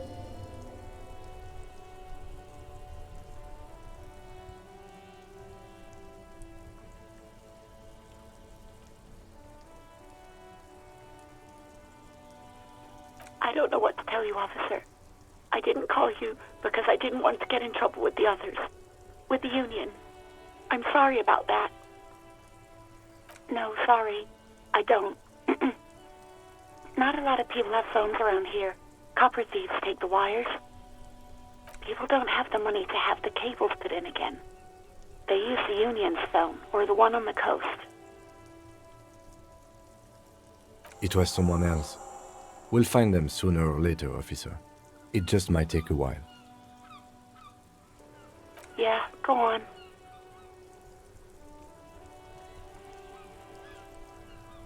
You mean, why did I leave the bar? Honestly, I'm not really comfortable discussing it with you, sir.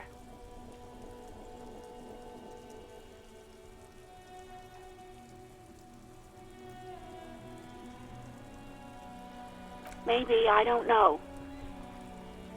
I just know I have to take some time off right now. Well,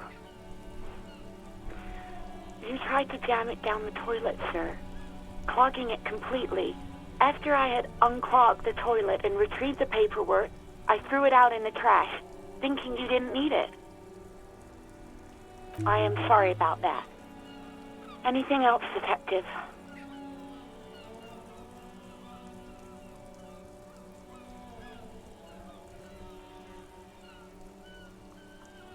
I do hope so. Please, don't call me again. Bye.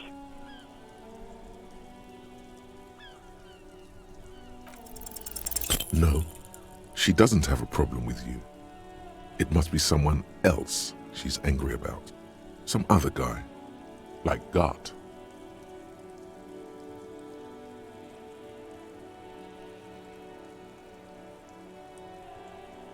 You know women and their constant problems. Yak, yak, nag, nag. How's one supposed to get the love going like that? That's where you step in. You're Lieutenant Love, matchmaker extraordinaire. Help the poor girl out, lest she turns into a spinster.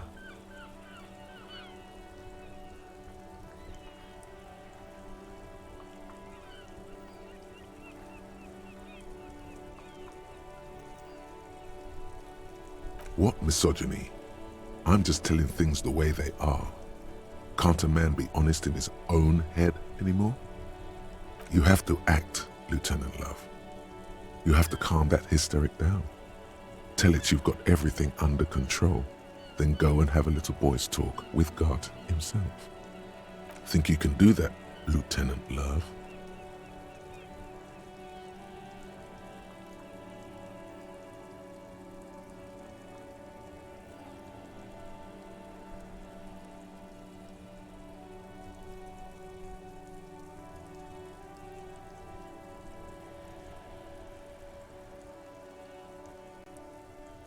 No. What?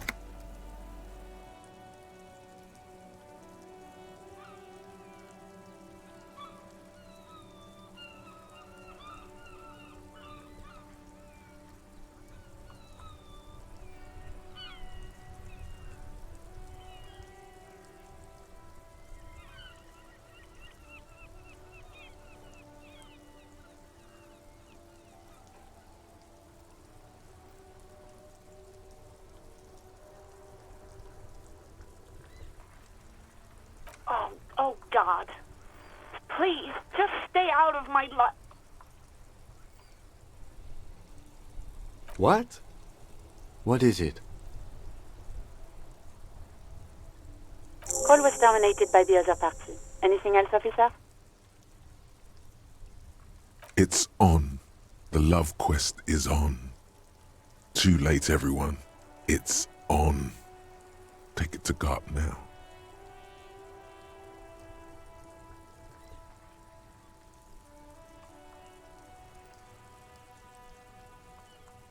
Just a second, officer.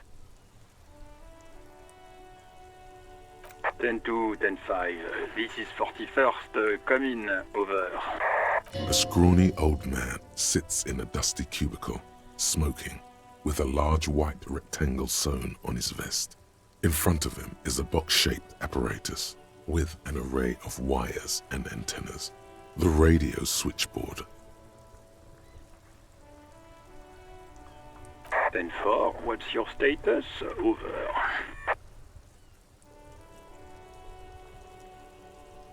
Ten 18, 10-20, over.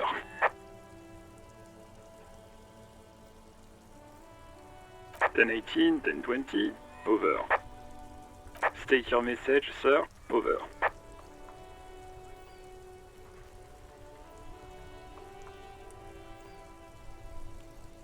10-9, repeat message, over.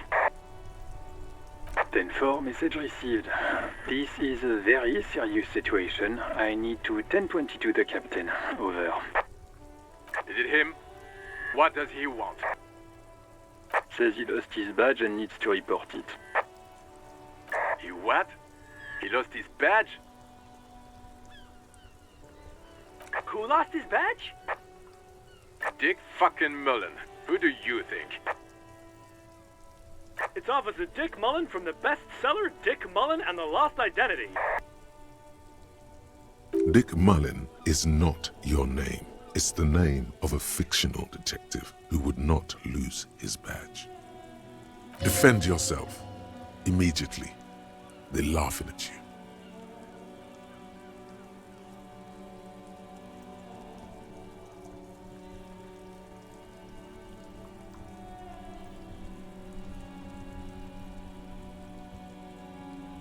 He says this has probably happened to other policemen before him and laughs sarcastically. Oh goddamn it! Is he fucking kidding? The whole station's gonna be dicked for this.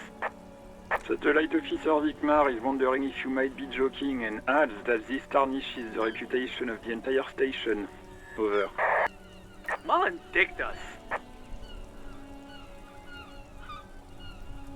10-4, I hear you, officer. I'm just going to make a note here that you are in pursuit of your misplaced badge. Over.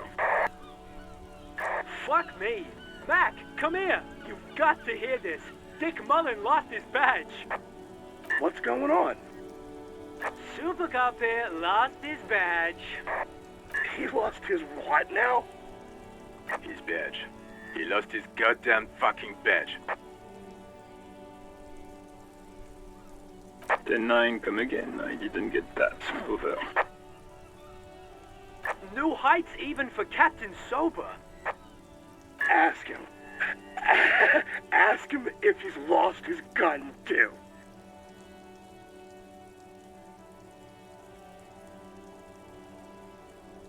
Sergeant Orson wants to know if you lost your gun too. Over. Oh, fuck.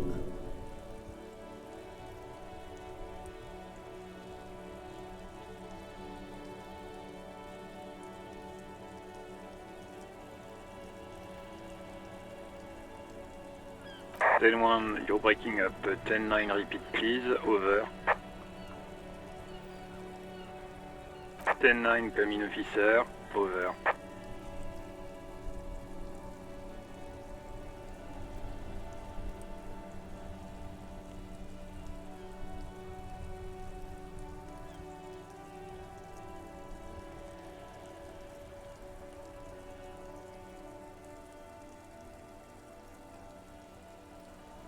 Come in, officer. 10-9, repeat message, please. Did you misplace your firearm? Over.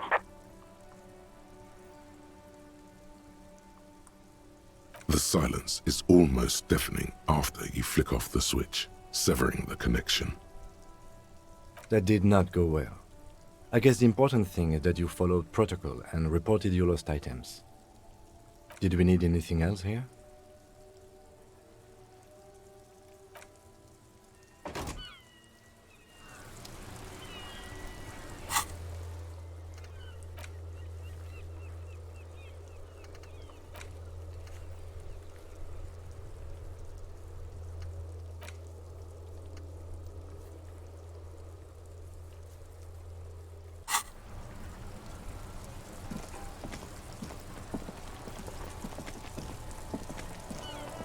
I can't believe it's snowing again.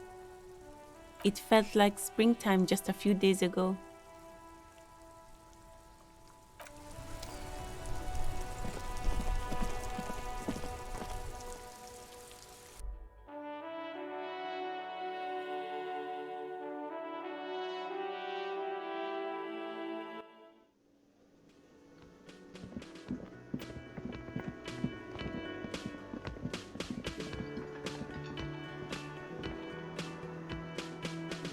Can I help you? God. Oh, but he should be. Lay it on him.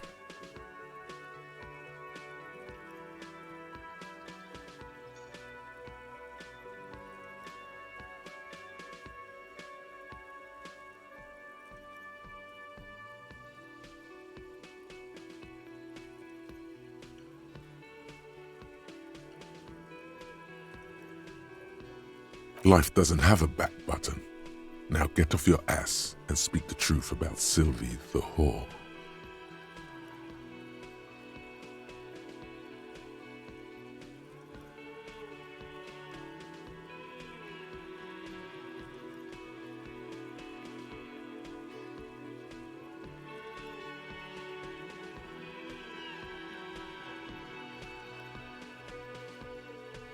Wonderful. It is. It's wonderful. What? What does that mean? Cock carousel.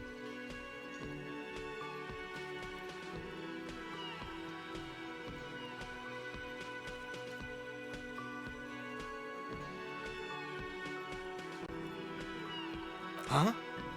Yeah, this feels right. It feels wise. Good setup.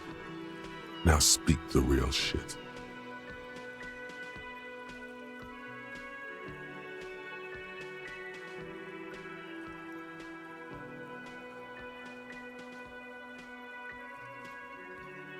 Does it mean you talked to her? What else did she say about me? What else do you need?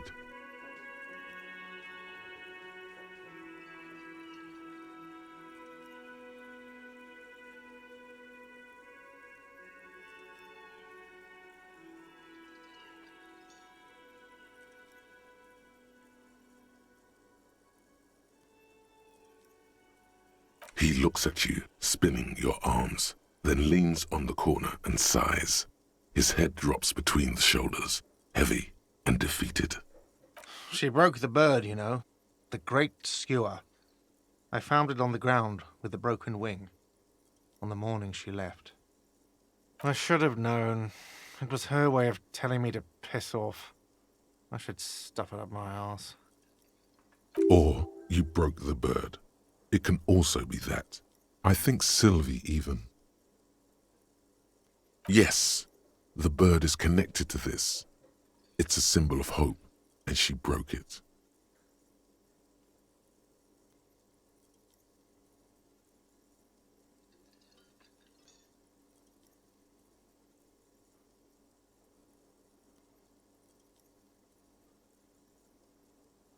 Huh.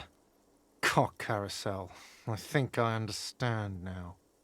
It's what they ride until, like, 39. They ride the cock carousel until the clock runs out. Here, have the rest.